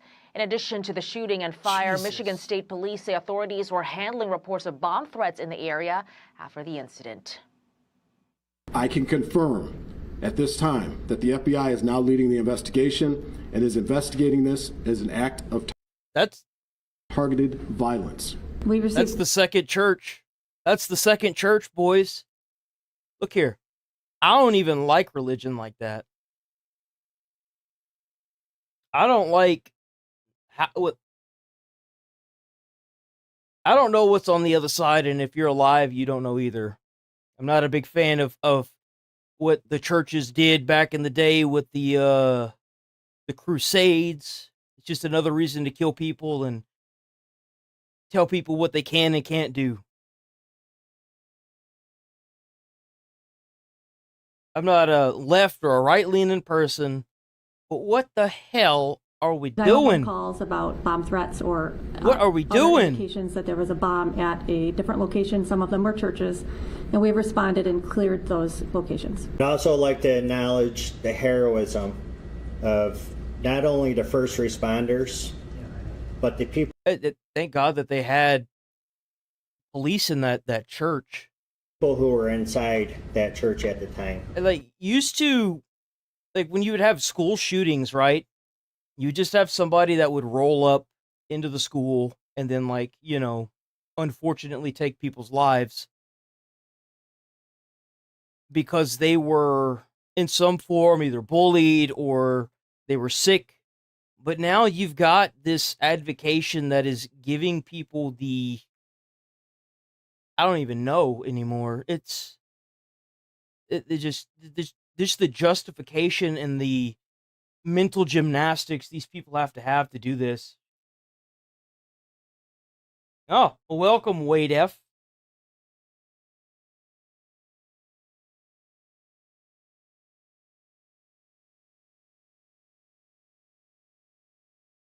I feel like nobody should. Like, that's why it's a free country. You shouldn't be harassed or attacked because of your religion, your race, your like the way you talk. Like, it's just sick in the head. It's they were shielding. It's like a full tear down of the entire U.S. and what it stands for. Is what's going on right now. The children who are also present within the church. It is. I absolutely agree with you. It is getting out of hand.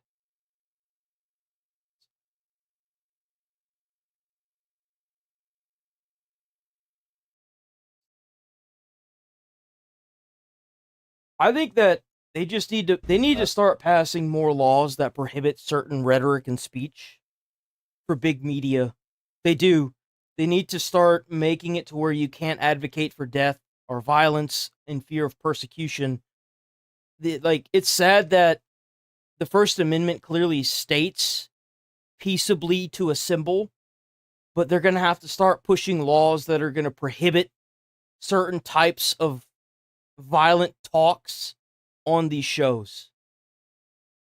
Moving them to safety. Just hundreds of people just practicing their faith. Police have identified the suspect as 40-year-old Thomas Jacob Sanford from Burton, Michigan. The former U.S. Marine. The hell's he doing? Had a wife and son born with rare genetic disorder. 10 minutes from Grand Blanc, investigators are executing search warrants at his home. Michigan Governor Gretchen Whitmer says violence in a place of worship is unacceptable. She's ordered flags across the state to be lowered to half-staff to honor the victims. Carly and Todd. Madeline Rivera, thank you. With that, let us bring in former Assistant FBI Director Chris Swecker. Chris, are you hearing anything from your source? Have you noticed? I've noticed something very particular about what's going on now. Have you noticed that every time something like this hits Fox, they've always got an FBI person involved? Am I the only person who's noticed that? Every time something big like this has been so the last church shooting with that trans person, they didn't have an FBI director, but ever since Kirk, they've had an FBI director ever since. And with the shooting up of that oh my God, what was that place that was supposed to be like the NFL or whatever? It was that as well. They had the FBI director talking about it. As to motive in an attack that you heard a member of the why would somebody who served go and do something like this? Is weird. Targeted violence. No, but I'll tell you this. You can tell the tip-off is that the FBI has taken the lead. That means they're treating this as either a hate crime or an act of domestic terrorism. Targeted violence means targeted at someone or a group of people in an effort to intimidate or inflict violence in the furtherance of social change or political change. Yes. I mean, it's a convoluted. That's what makes. Okay. A lot of people don't know this, or don't really understand what constitutes as terrorism.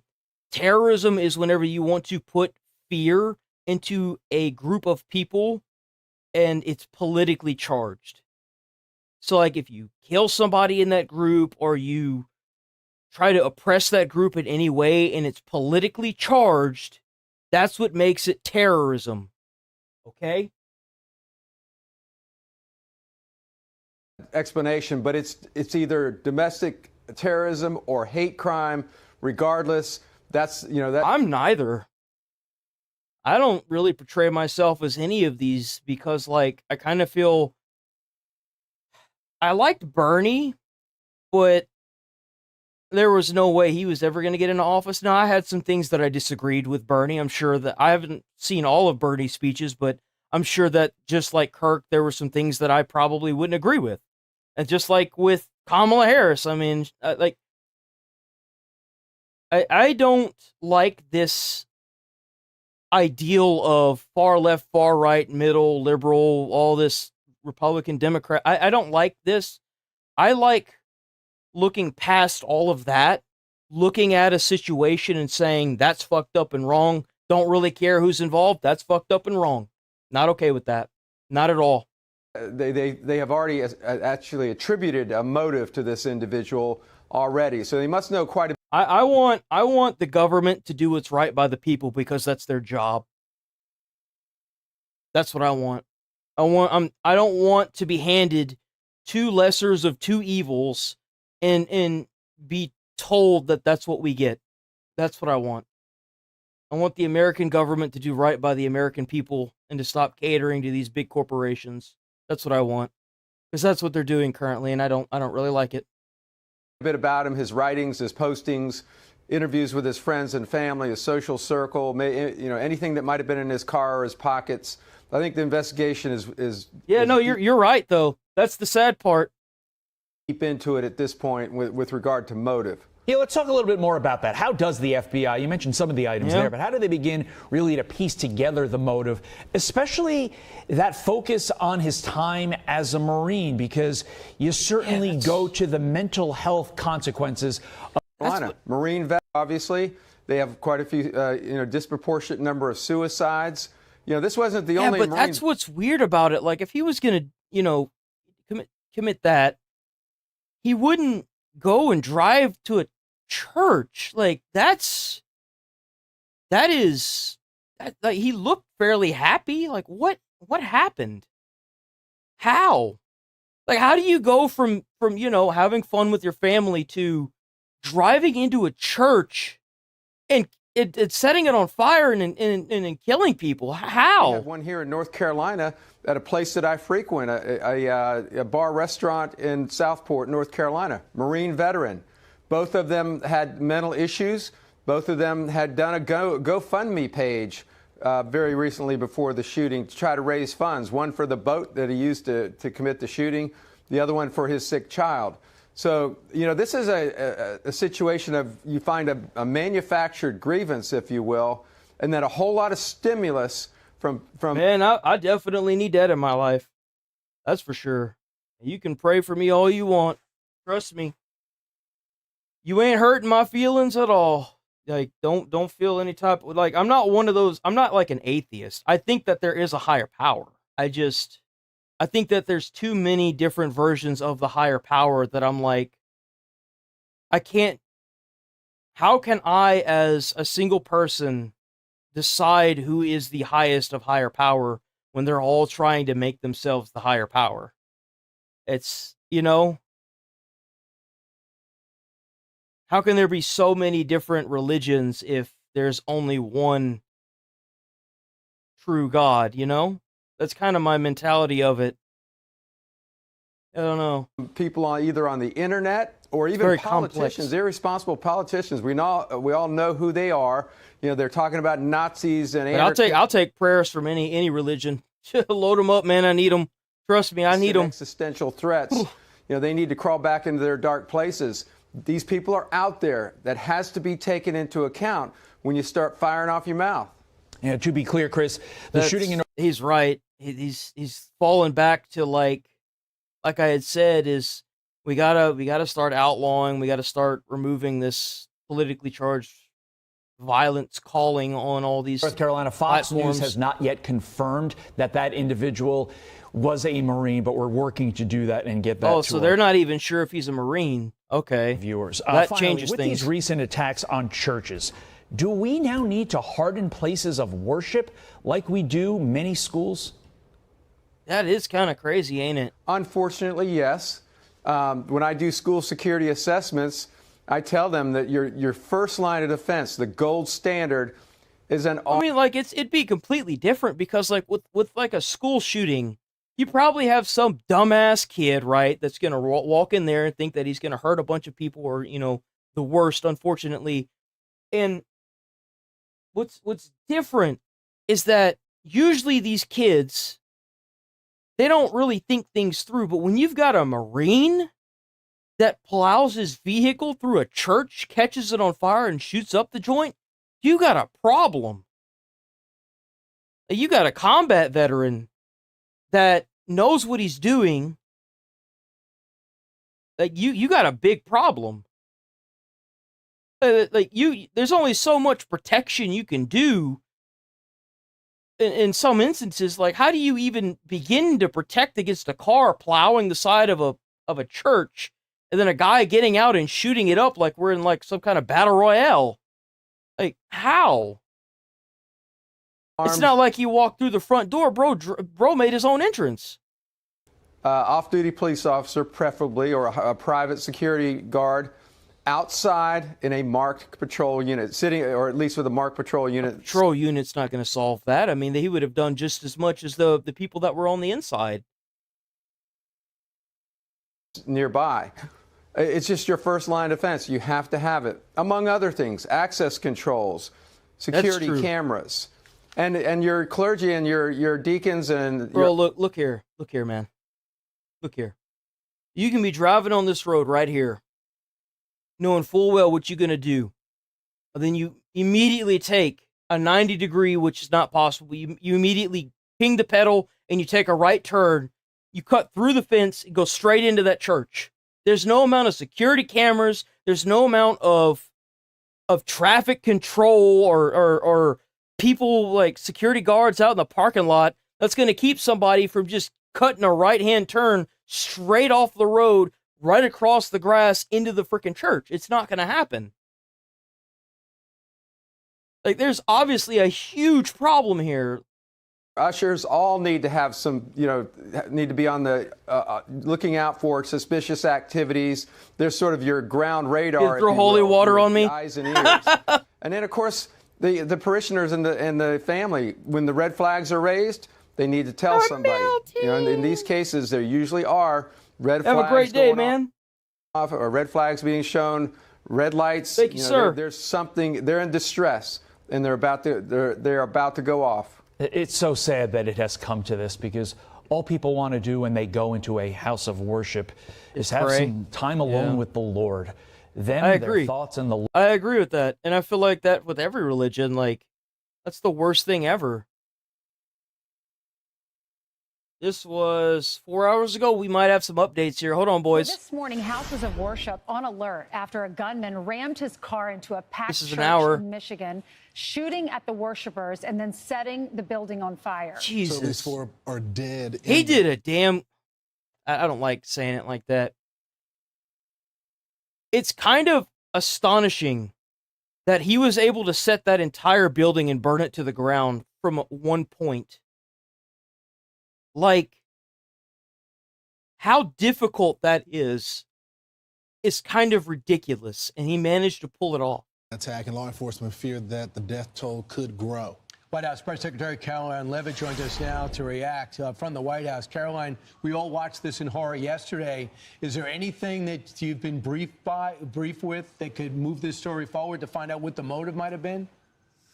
Well, first of all, I want to express our sincere condolences to the victims and their families and all of the members of this church who were gathering on a Sunday in the United States of America to worship Jesus Christ. And a crazed gunman rammed his truck into the church and started firing at these innocent Americans. And our hearts break. The president was very quick to put out a statement completely condemning this and assuring the American people that the FBI is on the scene. And I spoke with... You know what's sad? Is I can't say who wouldn't condemn this. Because I know now that I would just be lying to myself. And what's really sick and disgusting is that the same people that would advocate or cheer the death of Charlie Kirk don't understand that this is no different. If you sit here and you cheer this on, or you cheer Kirk on, you're one and the same person. Because it goes from one person, one political figure, to groups of people. Who's next? Like, hell, for all this guy knows, when he did this, there could have been family members that he knew in there. He didn't even realize it. Like, Or FBI Director Kash Patel, bright and early this morning, he assured me and the American public that the FBI is currently executing multiple search warrants at the residences and... I'm not going to sit here and lie, though. I don't want to say that this is politically charged because we don't know anything about this yet. So I'm going to stay kind of fence-sitting currently until we find out more about this. We don't know anything about the guy, don't know what his motives are. We don't even know if he was part of the Marines. The family homes of this perpetrator to try to get to the bottom of why he would commit such an act of evil. And the FBI is working with both state and local law enforcement, providing the full support of the federal government. And I just want to commend state and local law enforcement for their swift and incredible response. Local police officers were on the ground of this scene within minutes and neutralized this shooter, no doubt saving lives. And they should be commended. Our police officers are heroes, and this president will always respect them and support them. They definitely were. They were there in 32 seconds, Caroline. What did the FBI director tell you about the shooter? What do we know? What we know at this point in time is that he was a member of this Michigan community, that he is a veteran of our United States Armed Forces. So he was indeed a veteran. He served in the United States Marine Corps in Iraq. God dang, so it was true. Why? Family is cooperating with the FBI, and so they are currently trying to dig in and get to the bottom of why he committed this heinous act of violence. It's unfathomable. And as the president rightfully put in his Truth Social yesterday, this appears to be yet another targeted attack on Christians. And the Trump administration is fully committed to not only investigating... That's so weird. How are the police there so damn quick as well? These crimes, but prosecuting them to the fullest extent of the law, but also working very hard to prevent them, to see if there's red flags. The FBI is going to treat those as public safety emergencies and investigate them to try to prevent such violence from taking place in our country. You know, Caroline, we had the assassination of Charlie Kirk. We had the... you can't compare these things yet. You don't have enough information. Stop it. You don't know if this is politically charged or not. Attempted assassination on ICE. It could have just been a very sick man who just wasn't talking to anybody. Officers in my hometown of Dallas, and you just obviously just referred to the church. Did this suspect leave any indication that he was trying to target people of faith, more than the obvious of him doing it to a church on a Sunday? Well, from what I understand, based on my conversations with the FBI director, all they know right now is this was an individual who hated people of the Mormon faith. And they are trying to understand more about this, how premeditated it was, how much planning went into it, whether he left a note, all of those questions. There's going to be a press opportunity afterwards. I get it. I know you have sources working very close. In January and inherited this mess from the previous Biden. Ultimately, how we are going to end this conflict. It must end at the both sides agree. That's the point, right? Yeah, we just don't know enough about it yet.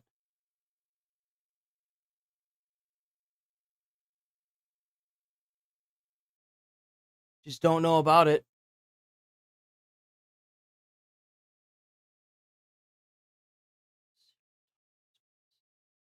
Wait, what's going on here? What is this?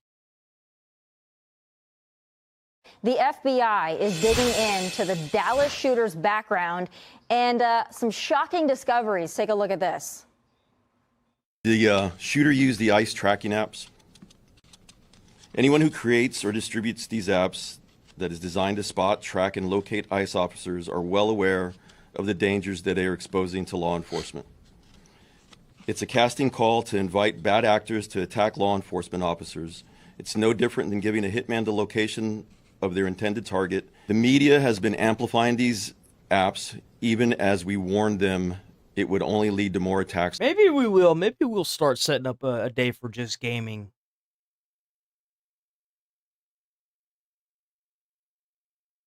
I don't know what day though. Like, I mean, maybe like towards the end of a stream. I don't know.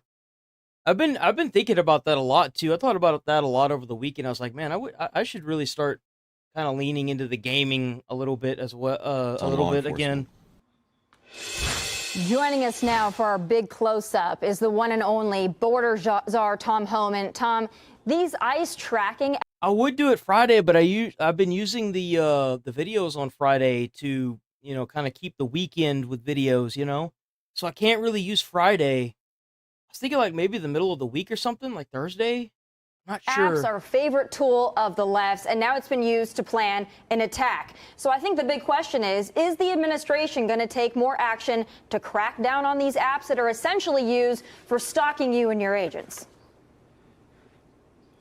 Well, the short question is absolutely. DOJ and FBI. I want to start doing like day one releases of games, so that way, like, you know, I can still stay relevant in gaming a little bit. So I just don't know what. I'll think about it more. I definitely want to, though. Keep that in mind. I do want to. On Joey Jones, just not sure what. The John Brown group. Let's remember, when they attacked Alvarado, they shot an officer in the neck. So every one of those people should go to prison. But yeah, the apps are you know, tracking ICE agents immediately. I mean, you got a representative in. Bro, he looks so tired. He looks exhausted. In Phoenix, Arizona, that was reporting to an app where ICE was currently operating right then and there. They're on this corner and that corner. So the FBI is all over this. I do think that's a form of impediment. And as far as those who are arming and financing these groups, we have license plate numbers. We got videotape of cars delivering shields and gas masks. They're all going to be held accountable, and FBI is deep in the investigation as we speak. Tom, Jason Chaffetz here. I went out with ICE in Salt Lake City 2 weeks ago, and it was amazing when the officers started to tell me what they had to go through and put up, everything from apps to being tracked to being doxxed to their families being threatened. It is unbelievable what's going out there. We love these men and women. But these anti-ICE agitators, they continue to clash with agents, for instance, in Broadview, Illinois, where several were arrested as the police had to use pepper bombs to control the area. Now the mayor of Broadview, Katrina Thompson, is saying that ICE is, quote, I can't believe this, making war on my community. What say you, Tom? It's just more violent rhetoric. That's all it is. Just more fuel for the fire, huh? Let's just keep tossing gas canisters in there and hope that it doesn't blow up, right? Ridiculous. Look, ICE is enforcing the law. I look at the numbers every single. They're just doing their job. Straight up. That's all they're doing. People voted in a president that wants to heavily crack down on illegal immigration, and they went and hired a whole bunch of people and gave them a bunch of really good benefits. And now that, you know, they're just doing their jobs, like the police, like the fire department. I just don't. Day on who they're arresting. They're arresting thousands of public safety. Those benefits that those ICE agents are getting, they're crazy. They're getting better benefits than fire department personnel. That are in this country illegally. public safety threats. You would think every mayor and governor would be calling up President Trump and thanking him for making their community safer. President Trump told me months ago, zero tolerance, Tom. He goes, if someone puts a hand on an officer, they're going to jail. They throw a stone at a vehicle, they're going to jail. Zero tolerance. And I've said it 1,000 times, I'll say it again. If you don't like what ICE is doing, then go yell at Congress. ICE is enforcing the laws enacted by Congress. That's my thing, is like, you just hurting normal people. They're just normal people. Some of them have served, they have experience, and they get hired as an ICE agent, or they are police officers that are kind of like doing both.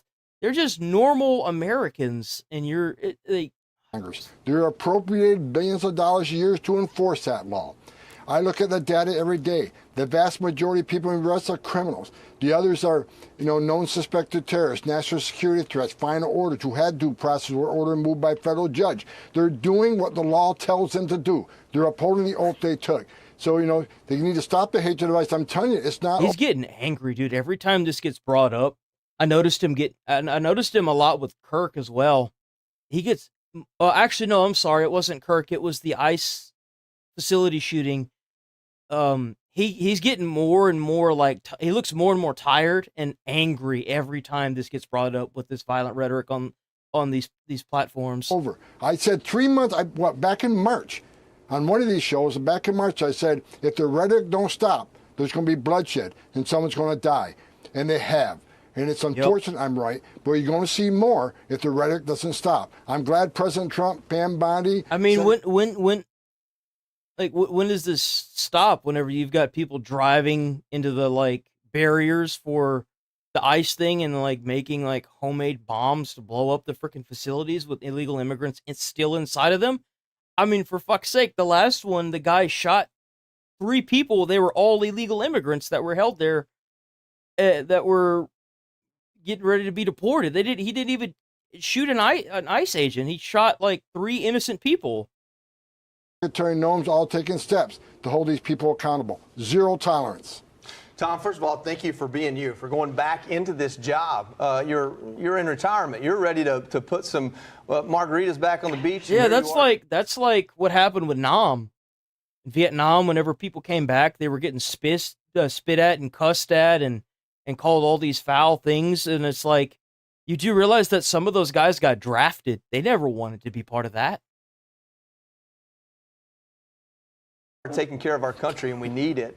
This is a video of a woman confronting an ICE agent at an immigration courthouse in Manhattan, and it's making news. She's seen being shoved to the ground by one of the agents, and according to the New York Times, that agent has been relieved of his duties, and an investigation is underway. I'd love for you to tell us what you know about this, explain any information you have. It's not surprising to me that they're already having trouble with these agents, because whenever you see friends of yours get doxxed or they get jacked up because of some stupid crowd that's being formed and all the pressure they're having to deal with. I mean, remember, if it bleeds, we can kill it. But at the same time, at what point do you finally decide to just stop doing this? Because you're not...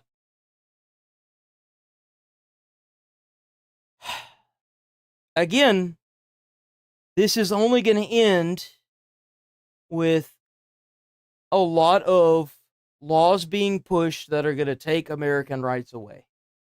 That's all that's going to end up happening. You're just going to end up losing more individual rights because you just don't know how to stop. Well, you can look at that video different ways. There was a pushing and shoving going on. But they also seem to be tangled up, right? Yeah. So, if she's impeding with ICE, then the officer, has the right to use of force. But again, I'm not going to judge it. I'll leave it up to the independent OPR investigator. But every time there's a use of force, there has to be an investigation anyways. Every time. Yeah. So, I'm sure that officer filed a report. Arrested by ICE after he was ordered to leave last year. Now, some on the... We'll see where it goes. Yeah, a real turning of the tide there, Tom. It's Anita Vogel. Thank you so much for joining the show tonight. We so appreciate it. I want to ask you about this crazy story. In Des Moines, Iowa, school superintendent Ian Roberts was arrested by ICE after he was ordered to leave last year. Now, some on the left are portraying him as a sympathetic victim, but police found a loaded gun and a knife in his possession. And this isn't the first time that he has run into trouble with the law, with law enforcement. He was already facing weapons charges from 2020. So let me ask you, Tom, how could an illegal alien end up running a major school system? And, you know, are there others out there like this across the country? And keep in mind, there was a nationwide search to find this person, to find the right person for the job. And this is the person they came up with. That's being investigated right now, but this is just another example I just said a couple minutes ago. ICE is arresting public safety threats that are here illegally. This guy already had weapon charges in the country illegally. You would think everybody would be in support of this, but now you got people supporting him. It's just incredible where we are as a nation. And, you know, I've done this since 1984, and every day I wake up and I look at these reports. I'm saying, you know, we're in a time now where the police officers. I just don't get it, dude. It seems like no matter what, you're always going to piss somebody off, and then they're just going to advocate for death and violence. And even whenever you, in your heart, think you're doing the right thing, or you know you're doing the right thing, it's just not going to matter. It's just crazy. It's insanity.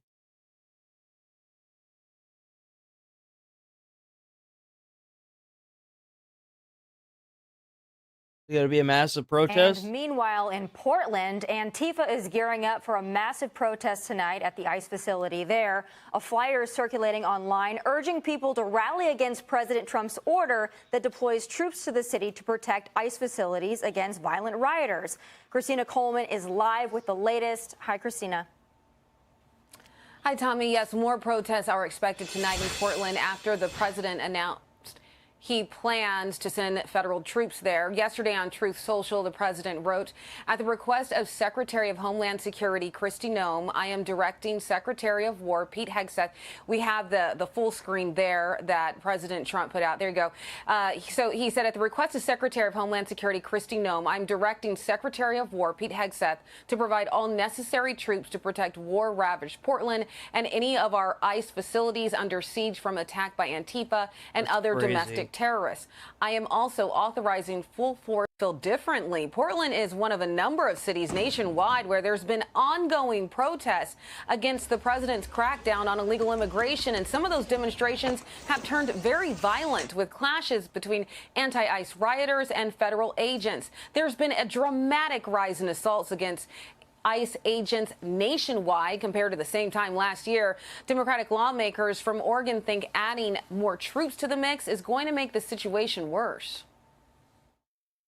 Trump is sending troops to Portland with the goal of, quote, doing a number on the city. And we know what this means. He wants to stoke fear and chaos and trigger violent interactions and riots to justify expanded authoritarian control. And this is the kind of shit I'm talking about right here.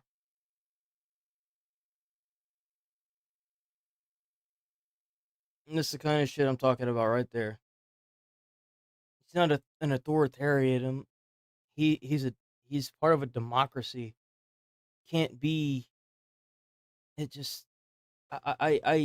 That's just crazy. Like, just, to take that and turn it to take sending more troops out because you've got violent rioters, and just spin that to make it an authoritarianism move. Like, that's, oh my God, that's just so, this is the whole problem right here. This is the problem right here. Let's not take the bait. Portland is peaceful and strong, and we will take care of each other. Well, we'll see how things play out tonight. Again, more protests. You have your own your own political representatives down on these media platforms that are doubling down on this violent rhetoric, this violence, this oh, we're going to stand firm even though you're not the one down there. There's no we're in this. You're idiots. He's not even down there protesting with you.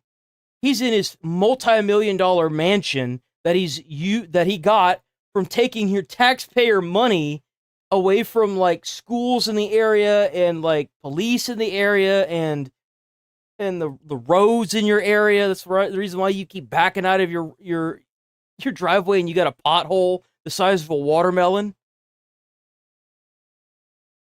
Are planned for outside the ICE facility in Portland this evening. Tommy? Christina Coleman, thank you so much. I'm going to open it out to the table now. It's still an incredible deterrent because when you know that these facilities are going to be... I can't. It's just sad, dude. This country's cooked. It's cooked, boys. ICE makes shocking arrest at school. Superintendent. Isn't this the This is hard to believe. Des Moines Schools superintendent arrested by ICE.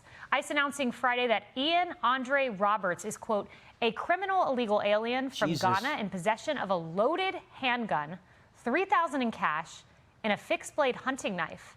At the time of his arrest, Roberts was working as the superintendent of Des Moines Public Schools, despite being an illegal alien with a final order of removal and no work authorization. Jesus. Roberts has existing weapons possession charges from February 5th, 2020, and was given a final order of removal by an immigration judge in May of 2024. Absolutely stunning. Former acting DHS Secretary Chad Wolf joins me now. You know, Chad, you and I worked together when I was in the White House. It's a great question. Obviously, the school district did not do their due diligence. He has a criminal record as well. So clearly they didn't do any type of background Damn, that is insane. So he was able to get into the school system with a criminal background. Investigation. The amazing part here is he has no work authorization. So when they enter this individual's information into their system in order to get paid, to pay taxes and the like, all sorts of red flags should have been prompted there. So I think it'll be interesting to see what they say, to see how this individual, did he use an alias? How did this come about? And I think it begged the further question of the amount of illegal aliens that are here in the United States working in everyday jobs and the like. And some of them, like this individual who has a possession charge, has other criminal acts on their record, and to be so close to school children, right? To be part of the education system there in Des Moines is he wasn't just part of the education system. He made like changes to the education system. It's insane. He's a superintendent. I look at these pictures and I see kids, and I think that could have been my kid. And this guy had a criminal charge. Do you think? And again, I know I'm asking you to speculate here. Did they just not input his name into the system? How often does this happen? I mean, there are measures in place. I mean, it seems like it'd have to take a whole lot of looking the other way to not find this. I think so. Look, the school system there, just like any other employer around the country, has an obligation to make sure that everyone that they're hiring is here in the United States legally, has the ability to work legally. So if they're not a U.S. citizen, then they have some type of work authorization provided by the federal government. In this case, the Department of Homeland Security. He didn't have any of this. And so the question is, did he provide a fraudulent social security number and was operating as someone else? And if not, I think there's a lot of questions that school system has to answer. And the question is, are there others there as well? Yeah, you know, Secretary Wolf, that's a great question. And back to our top story of the day, because I want viewers to understand. It's kind of insane that he got an illegal weapons charge. He got charged with it, right? He got that. He went to jail. He served his thing on that. He did his time. Just to end up having another illegal firearms. Department of Homeland Security. Underneath that is U.S. Secret Service, who found this vast. I mean, he didn't do anything violent, but why would you need to keep a gun on you like that? Servers. Matt McCool from Secret Service had this to say. He said it would be unwise to think that there's not networks like this all across the country. Oh, there is. DHS. Do you think there could be networks of servers beyond New York in cities like Chicago, LA? Oh, he's talking about the servers now. Yeah. That server thing it's a server thing. It's a thing for servers. Here we go. Last night, Sinclair and Nexstar's ABC affiliates started re-airing Jimmy Kimmel's late night show. Both companies had refused to air the program after ABC ended Kimmel's suspension. See, I figured that was going to happen. I wonder how they got around it. Earlier this week. The controversy has reignited a debate over free speech. Senate Majority Leader John Thune told CNN's Dana Bash that he believes the FCC should not use its I power personally feel like it's a good thing that he came back on air, and that if the media broadcasters don't want to air them, then that's their decision to make, because it's their it's their station. It's not Jimmy Kimmel's, and that's their decision. But I do think that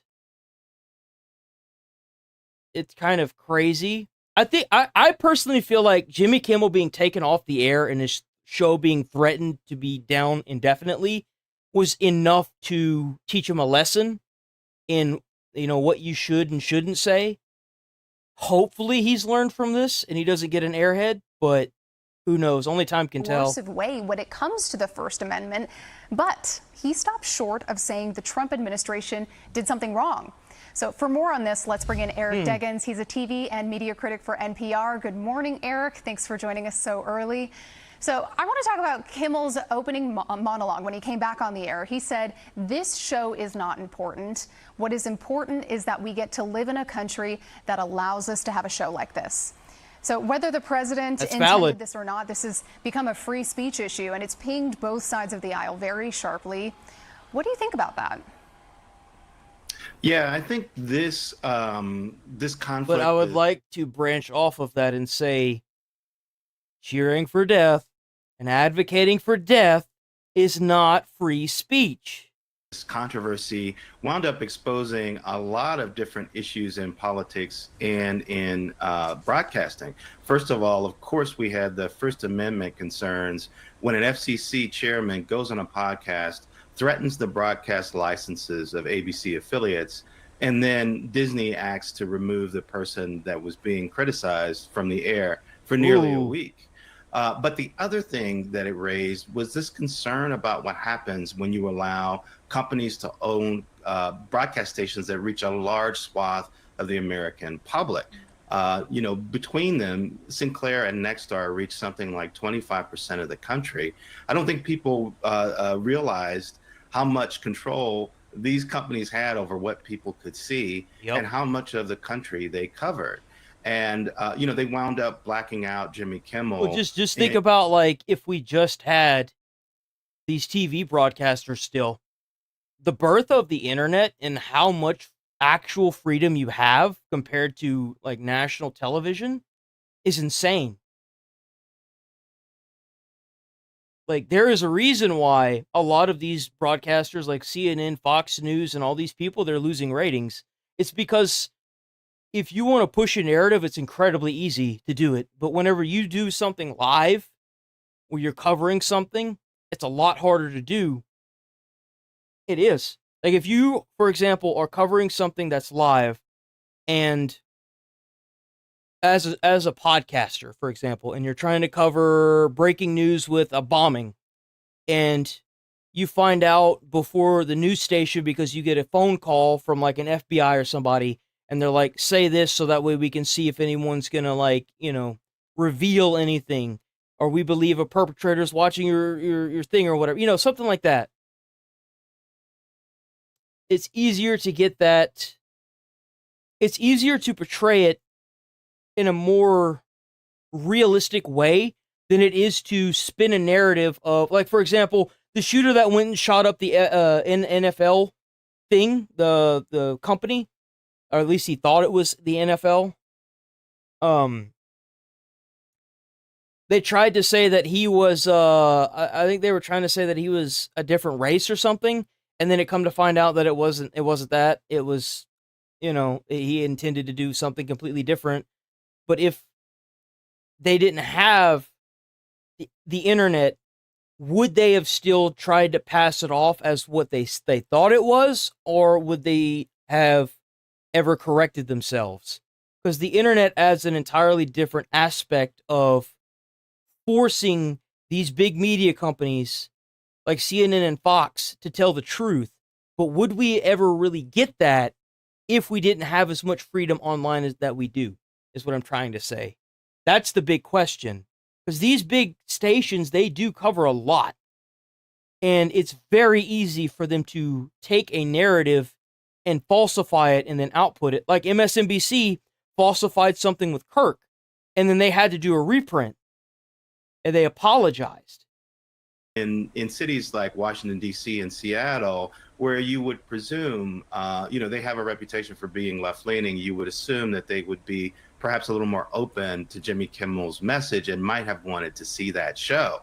The Trump administration has tried to characterize Nexstar and Sinclair's decisions as local decisions made entirely by the companies. But this is distant ownership, making decisions for TV stations that are hundreds of miles away from their corporate headquarters and may have local standards very different than these corporate leaders have imposed on their entire system. Yeah, we have a map right now showing all of the different markets where these TV stations are. Bob Iger, the CEO of Disney, which owns ABC, as we know, has been criticized throughout this entire process. After Kimmel was taken off the air, high-profile actors came out in support of Kimmel, and then ABC viewers from across the country, a lot of them unsubscribed from Hulu and Disney Plus en masse. Do you think that making the decision to bring Kimmel back was because ABC execs were taking a stand for free speech, or do you think it was because of it was money. I mean, this guy's probably not going to say that, but it was for money. They realized that he was making more money than they thought. I promise you that's what it is. It ain't got nothing to do with free speech. When it comes to a corporation, it's always about the bottom dollar. How much can they make? How much can they squeeze out of the bottom to the top? It has nothing to do with politics or freedom of speech. They'll pass it off as that, sure. But it's never about anything other than money. Well, you work in tele. In this case, it wasn't just money. It was the reputations of the top executives at Disney and the fact that so many high-profile celebrities had expressed concern and signed on to a petition. I'm sure. That was circulated by the ACLU protesting Jimmy Kimmel's suspension. How many signatures did that petition get? How many signatures did the petition to bring back Jimmy Kimmel get?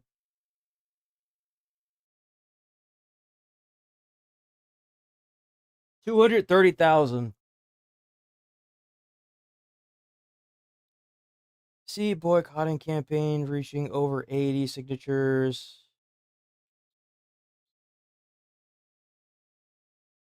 Move on. Petition. There's petitions.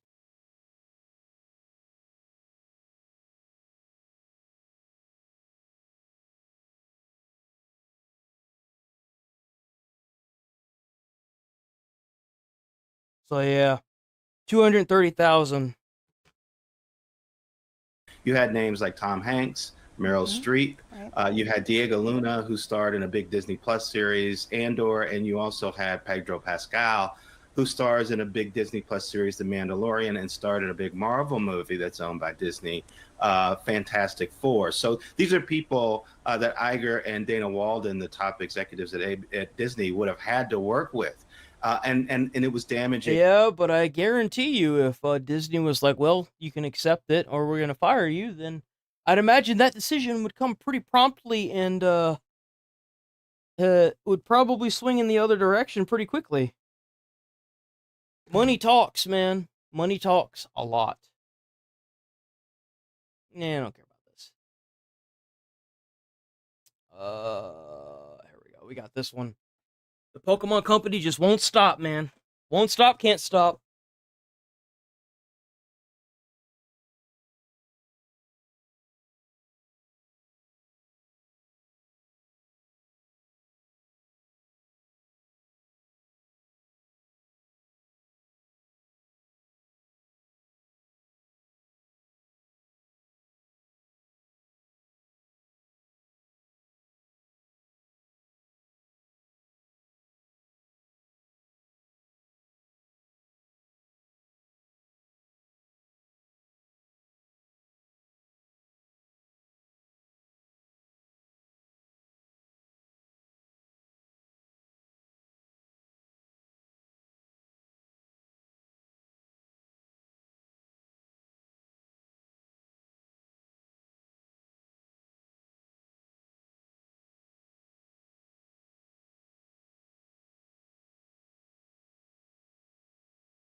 Okay, we bake.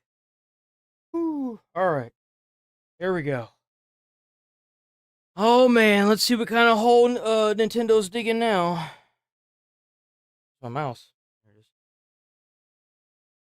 It's been a long time since I've done a reaction video. This is long, and it may get to the point where I'm like, oh my God, we've had too much of this woman. I've only watched half of it, but half of it is more than enough to get enough data. So there's going to be some new stuff that I'm reacting to genuinely, but I watched half of it, and I'm like, dear sweet Lord. Oh, I didn't need to watch anymore. There was nothing that was going to redeem what I saw. Jesus. So we're going to watch this. Well, this is going to be bumpy. I have no idea who Dick Shu is, and I probably need some Tylenol Americans to do some research on Dick Shu, because typically when people give fluff interviews, they're playing for the same team. There are a lot of at all softball. Everybody's slightly different. Why you went to law school in the first place? Okay, this is very important. So she's the lawyer. This is a coded message. She's asking, why did you go to law school? The way that they answer puts them in the pro-DEI or anti-DEI camp, right? Okay. Listen to her answer and listen to what motivates her. Once again, I want to be very clear. I am very against racism.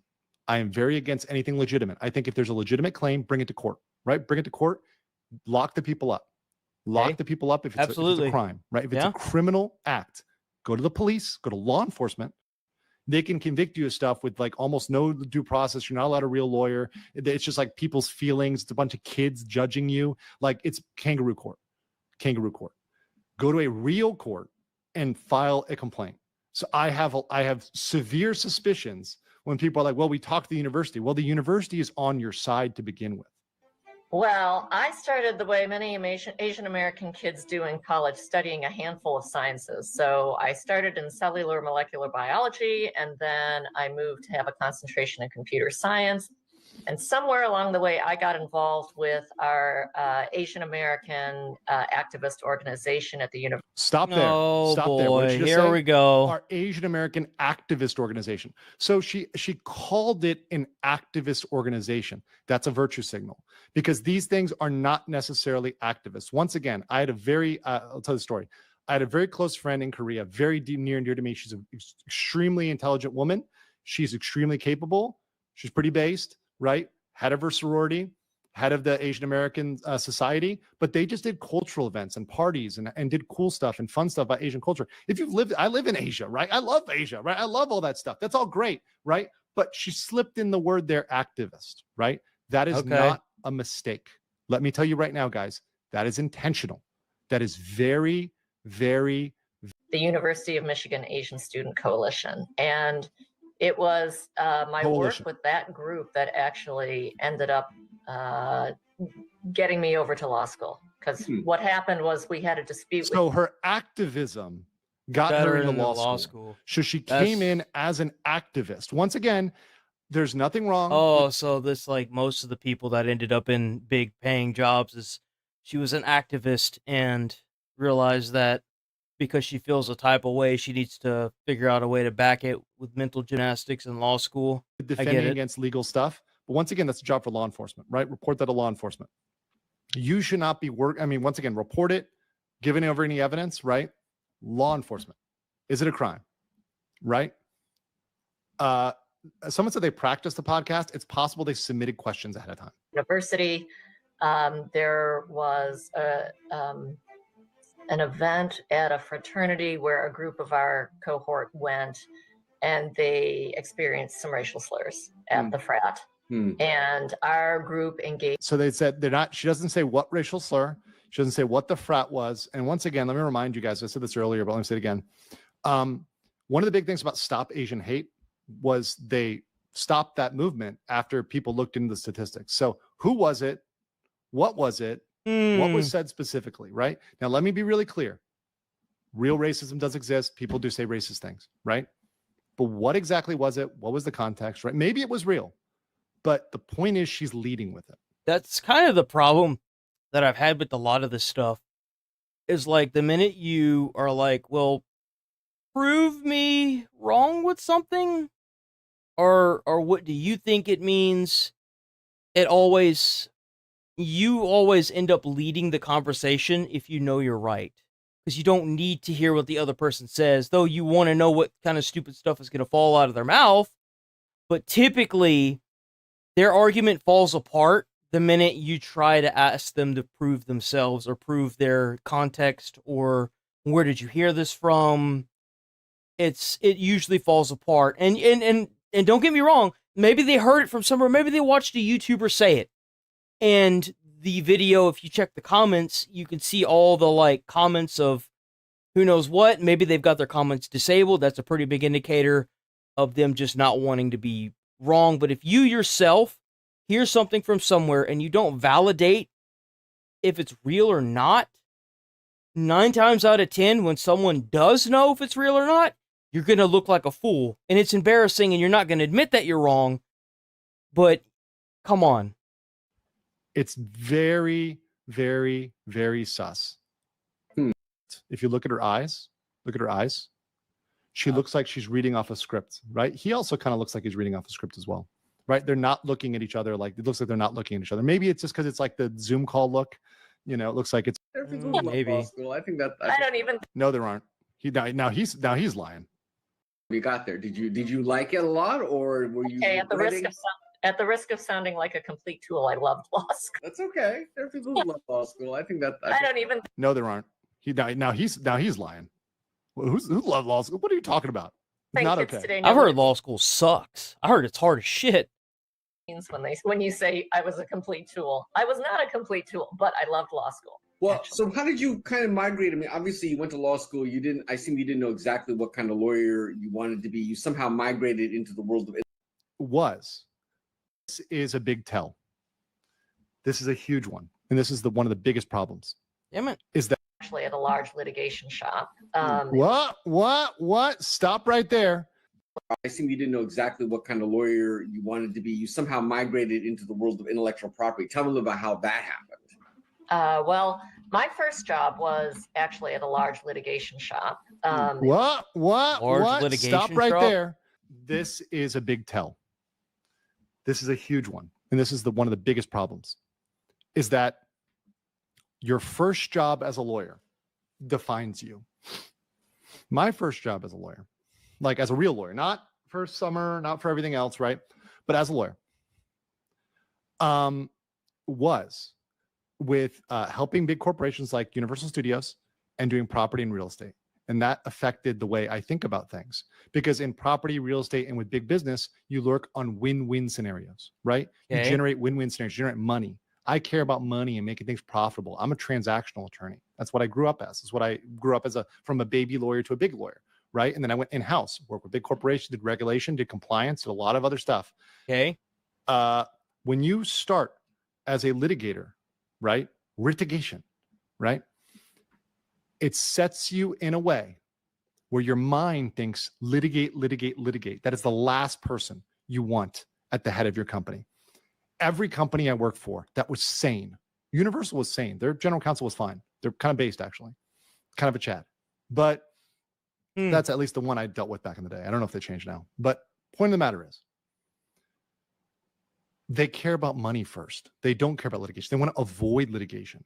This person, because she's from a litigation shop, that means they focus on litigation, not a full stack law firm. My firm did. So they actually focus on lawsuit, right? My firm did a bunch of things. Is that where he's going with they did this? property, they did litigation, they did all sorts of, they would do your divorce if you wanted to. They did a lot of stuff, right?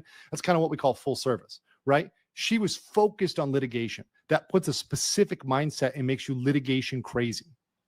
That's the problem here. That's a big problem. So that explains why she's so ready to go after all these other companies like Power World. Let's go. A lot of insurance was involved because it was a product liability case that had gone on for years litigation, which setting herself up as I am a litigator who will sue people. What this does, what she's saying to the people out there, the ESG people, is to waste money of the company. So what she's signaling is I am going to drain these companies' money because all the litigation that's what's going on. So she is the type of person that is going to sit there and try to drain a company like Pal World of their money. Hopefully Pal World has some money left over. Drain the company's money. And that's what DEI and ESG is really set up to do. It's not set up to help the company. It's actually set up to kill the company. It's like a poison pill. They plant it inside the company to kill a productive American company. When you want to kill a productive American company, a beloved company, a company like Disney that Walt raised, Walt will be ashamed of what happened today with the Disney. I absolutely agree with him. I absolutely think he's 100% right and completely based for saying that. Holy crap. Way to go, legal mindset. Let's go. Like, even Marvel would be absolutely ashamed to see where his studio ended up. Like, I couldn't imagine a world where Stan Lee would look at Marvel and say, this is what I wanted. Because after Stan Lee died, it turned into shit. And we all knew it would. We all knew it would. You put DEI and ESG in it. You add DEI and ESG, and it, without fail, kills the company. Once again, the company doesn't die because they get a lot of injection of capital. There's a lot of mysterious money that comes into them. For example, government money. Remember during COVID, a lot of money came in mysteriously. They got all these capital injections. That's the only way they stay up. Without that, they'd be gone because DEI killed the productivity of those companies and they killed their business model, right? But now we're on a turn where companies no longer have those cash injections, where DEI is being exposed. Shout out to Kirsha. She's done a Lord's work on this. And she's also talked about how they're trying to convert it to bridge. And we can't. Well, that's what I was saying with all those DEI programs that Biden put into place. Like I was saying, like their company was getting paid stipends. They were getting paid money for hiring based on diversity, equity, and whatever, and inclusion, DEI. That's what those programs were for. So they hired more women, more trans, more anything that wasn't a white man. That's honestly what it was. It was anything that wasn't a white man. And then once these people got into positions of power and the funding stopped, everyone could see what was really going on, and it was just too late for a lot of these companies. That's why they're shutting down, or they've, like Ubisoft gave its stuff to Tencent. That's what happened. Let it be converted to something else or let the name change. Kirsha's done a great job on that. But at the same time, not particularly keyed into the times and started working right away on mainly soft IP cases to begin with. I developed a preliminary injunction practice. A preliminary injunction practice. This means she got used to quickly shutting people down. That's exactly the type of thing you'd file against the modding community or anybody else. So she pretty much perfected to stop the little guy, to stop people right away with IP, etc. Now, once again, so this is the bitch that's causing all our problems with Pal World and the modding communities. This is the kind of person right there. Sometimes these things are important, but I'm very concerned that this is the methods that she's looking at, because how many people have gotten a cease and desist, have gotten an injunction, have gotten some sort of court order out of nowhere, right? For what? Right? With no due process, etc. Right? Very concerning. Very concerning. But she talks about guarding creativity with preliminary injunctions. That's not what you're talking about. We're talking about killing creativity, because the real creativity are the people you're shutting down, like Pal World, like the modders. That's the real creativity. Your creativity is dead at the Pokemon Company International. Kabushiki Gaisha Pokemon. Well, that the reason for that is because they're losing so much money. Pokemon is not doing well. I mean, it's doing well enough that they don't have to worry, but like, I would never play a newer Pokemon game. It looks like crap. You can't tell me in a day and age where you can ride a dragon flying through the sky that in like what almost looks like real world graphics, that I have to sit here and play a stupid little cartoon that can't even pick up an AK to do anything. Like, I don't want that. They had so many chances to make Pokemon good, but they're too stuck in their own way to want to make it good. Like, there's nothing more cool than if they had made Pokemon look more realistic. Like, as a kid, I would have been fascinated by it. It's just bad. Right? You killed it. Officer Jenny killed it. People like Officer Jenny around the world are killing creativity. They hate creativity. They hate fun. They hate fans. They hate you. Right? Yeah. We can't let the people that hate win, right? We are the lovers. We're the people that love Pokemon. We care about Pokemon. And we got to say Pokemon. We got to say Pikachu. To give you an idea, I put more time into Pal World whenever I played it than I have in any Pokemon game, and enjoyed it way more. I can never go back. Pikachu's in trouble right now, guys. I won't. Pikachu's in deep trouble, right? Like Giovanni's got him, you know. But we can say Pikachu. We can say Pikachu. We can redeem Pikachu. We can do it. We got to do it right, better than that. And that's the horrible thing about DEI. DEI says they're better than Japan. DEI thinks the DEI way is better than the Japanese way. You don't get to say that. You're a Japanese company. Follow an order. Follow a hierarchy. That's Stand right. in line. Put the fries in the bag. Right? Put the fries in the bag. Seriously. And, you know, once again, these people all talk, they act tough about, oh, I love culture. Oh, I love this and that. He wouldn't make it a day. Officer Jenny wouldn't make it a day in a Japanese company, a Korean company, or a Chinese company. I know I know many female lawyers over here, right? I'm familiar with them. They don't act like Officer Jenny. She would not cut it in Asia at all, period. I can tell you that right now, as someone in Asia, right? We were the plaintiff on our IP infringement cases, on the small ones, you know, kind of what we would call the anti-piracy cases. Mm-hmm. But these were large copyright cases. Mm-hmm. And let me say this the third time. She's unqualified for her job. Whoever hired this woman should be looked into. Japanese companies are looking at this. Who hired this woman? Why did they hire somebody who's unqualified? A general counsel should have transactional experience. If they do not, they're unqualified for the job. Ooh. Damn. I just started moving into more and more areas. Then in 2005, we were preparing to launch, and that was its first challenge. Was that CEOs came when I Yeah, this is the problem. She doesn't play games. She hates games. was just out of law school, so I didn't have a lot of time to console game. But you know, I grew up playing arcade games. She's not even a gamer, and she's trying to put down. Wow, that pretty much sums it up, doesn't it? That's the DEI in a nutshell. We're gonna take over an IP and not know what the hell it's even about, but we're gonna go ahead and use our DEI woke creative brain to make sure that this does well, and then it just gets burned into the dirt. Gamer. It's a fake gamer. We need, once again. I dated a fake gamer. Bro, we would get into arguments about how she was a fake gamer. Like, because she'd be like, well, I play board games. And I'm like, that's not a gamer. Gamer plays video games. Like, I think the entire time that I was with her, I think she played one game, and it was Skyrim. And she didn't even beat it. She would just get on and play for like 30 minutes, like maybe once a week.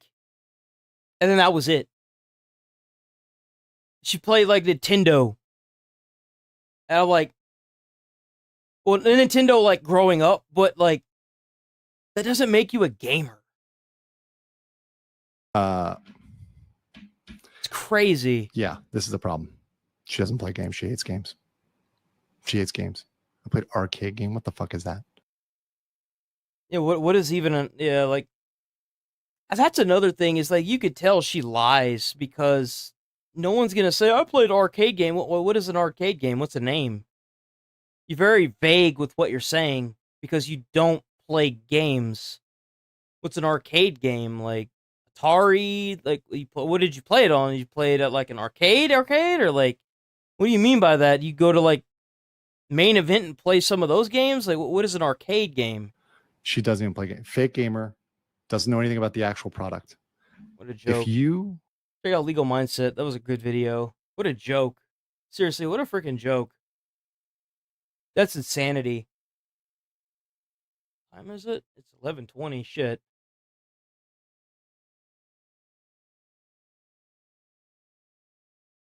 We already covered that. No.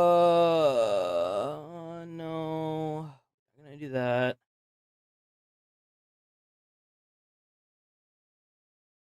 Yeah, so like, apparently over here in Houston, we got this like bayou that's been like bodies are being found in it. They got like 10 bodies so far. Another body is found in a Houston waterway. Police say a woman's body was found in Buffalo Bayou near Commerce and Milam Streets downtown last night.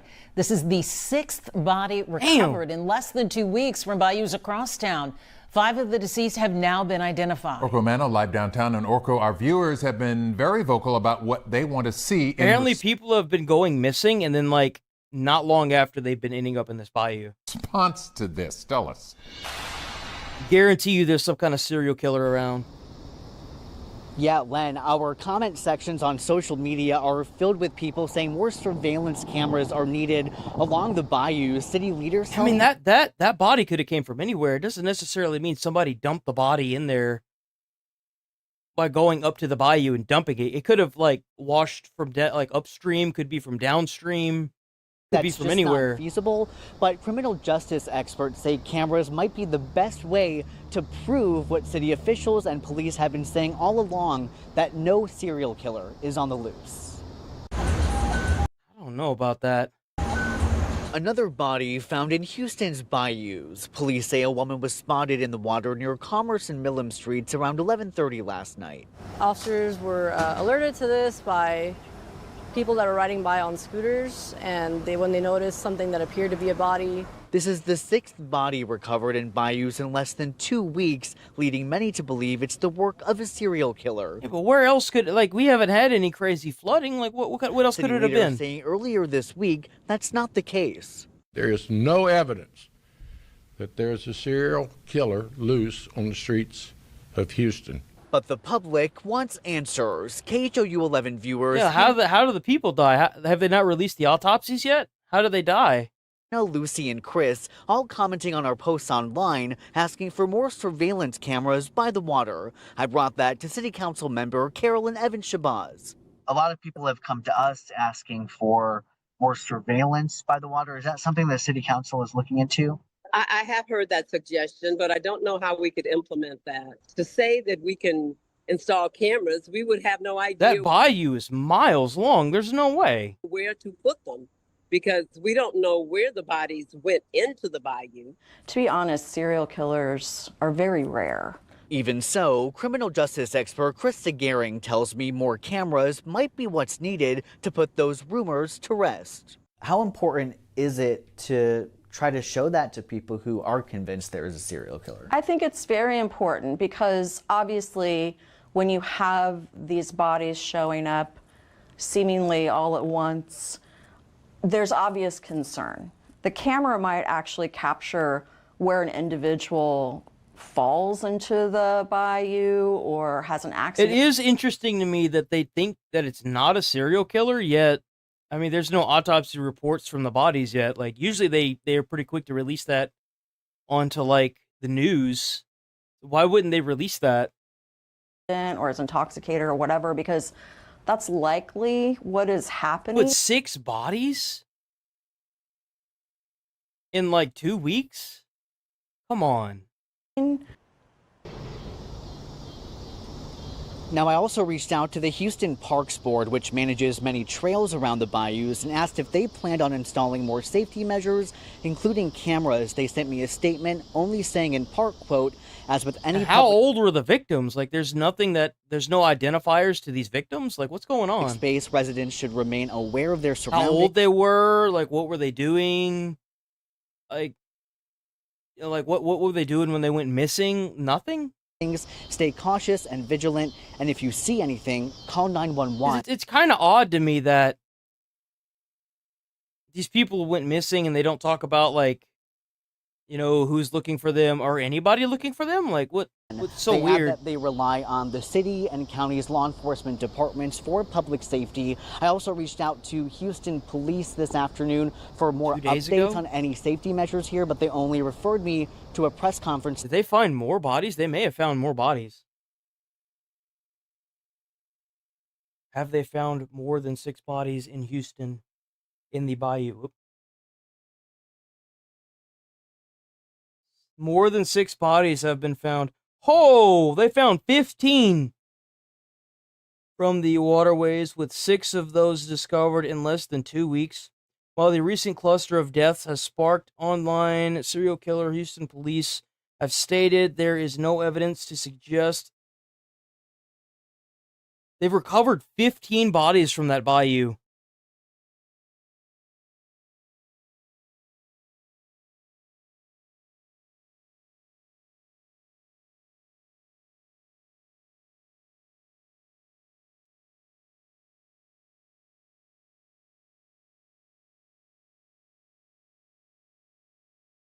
Apparently, a lot of the people that were pulled from the bayous were homeless. They were experiencing homelessness.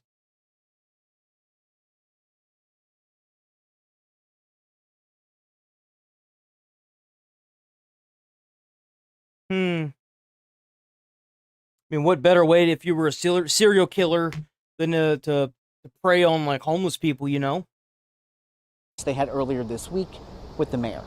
Reporting live downtown That's tonight, crazy. Orkomana. That's actually crazy. Yeah, we might have a serial killer. Who knows?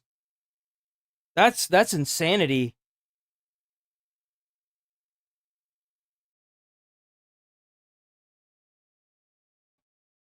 Must be a fish. Yeah, it's a big ass fish.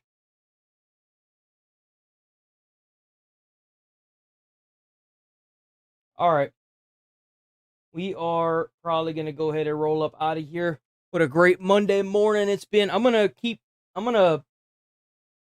think about doing more gaming stuff at some point. I just don't know if I'm willing to do that quite yet. But I have been thinking about it quite a bit. I do kind of miss it. Just being able to like sit back and like just turn my brain off and play a game. That shit was fun. But I don't know. It just don't help out with the views, man. But I'm definitely thinking about like doing something related to gaming. I'm just not sure yet. But we rolling up out of here. Thanks for watching on this wonderful Monday. I hate Mondays, but we got through it pretty quickly. I'm sure like once I start editing this video, the day's gonna just shoot by. It typically does, unfortunately. But what a great Monday. Thanks for watching. Thanks for sticking around. I'm rolling out of here, man. I got a lot of stuff to do. I'm out. Stay safe out there. Be friendly. Put a smile on someone's face. It might change their whole day. I'll see y'all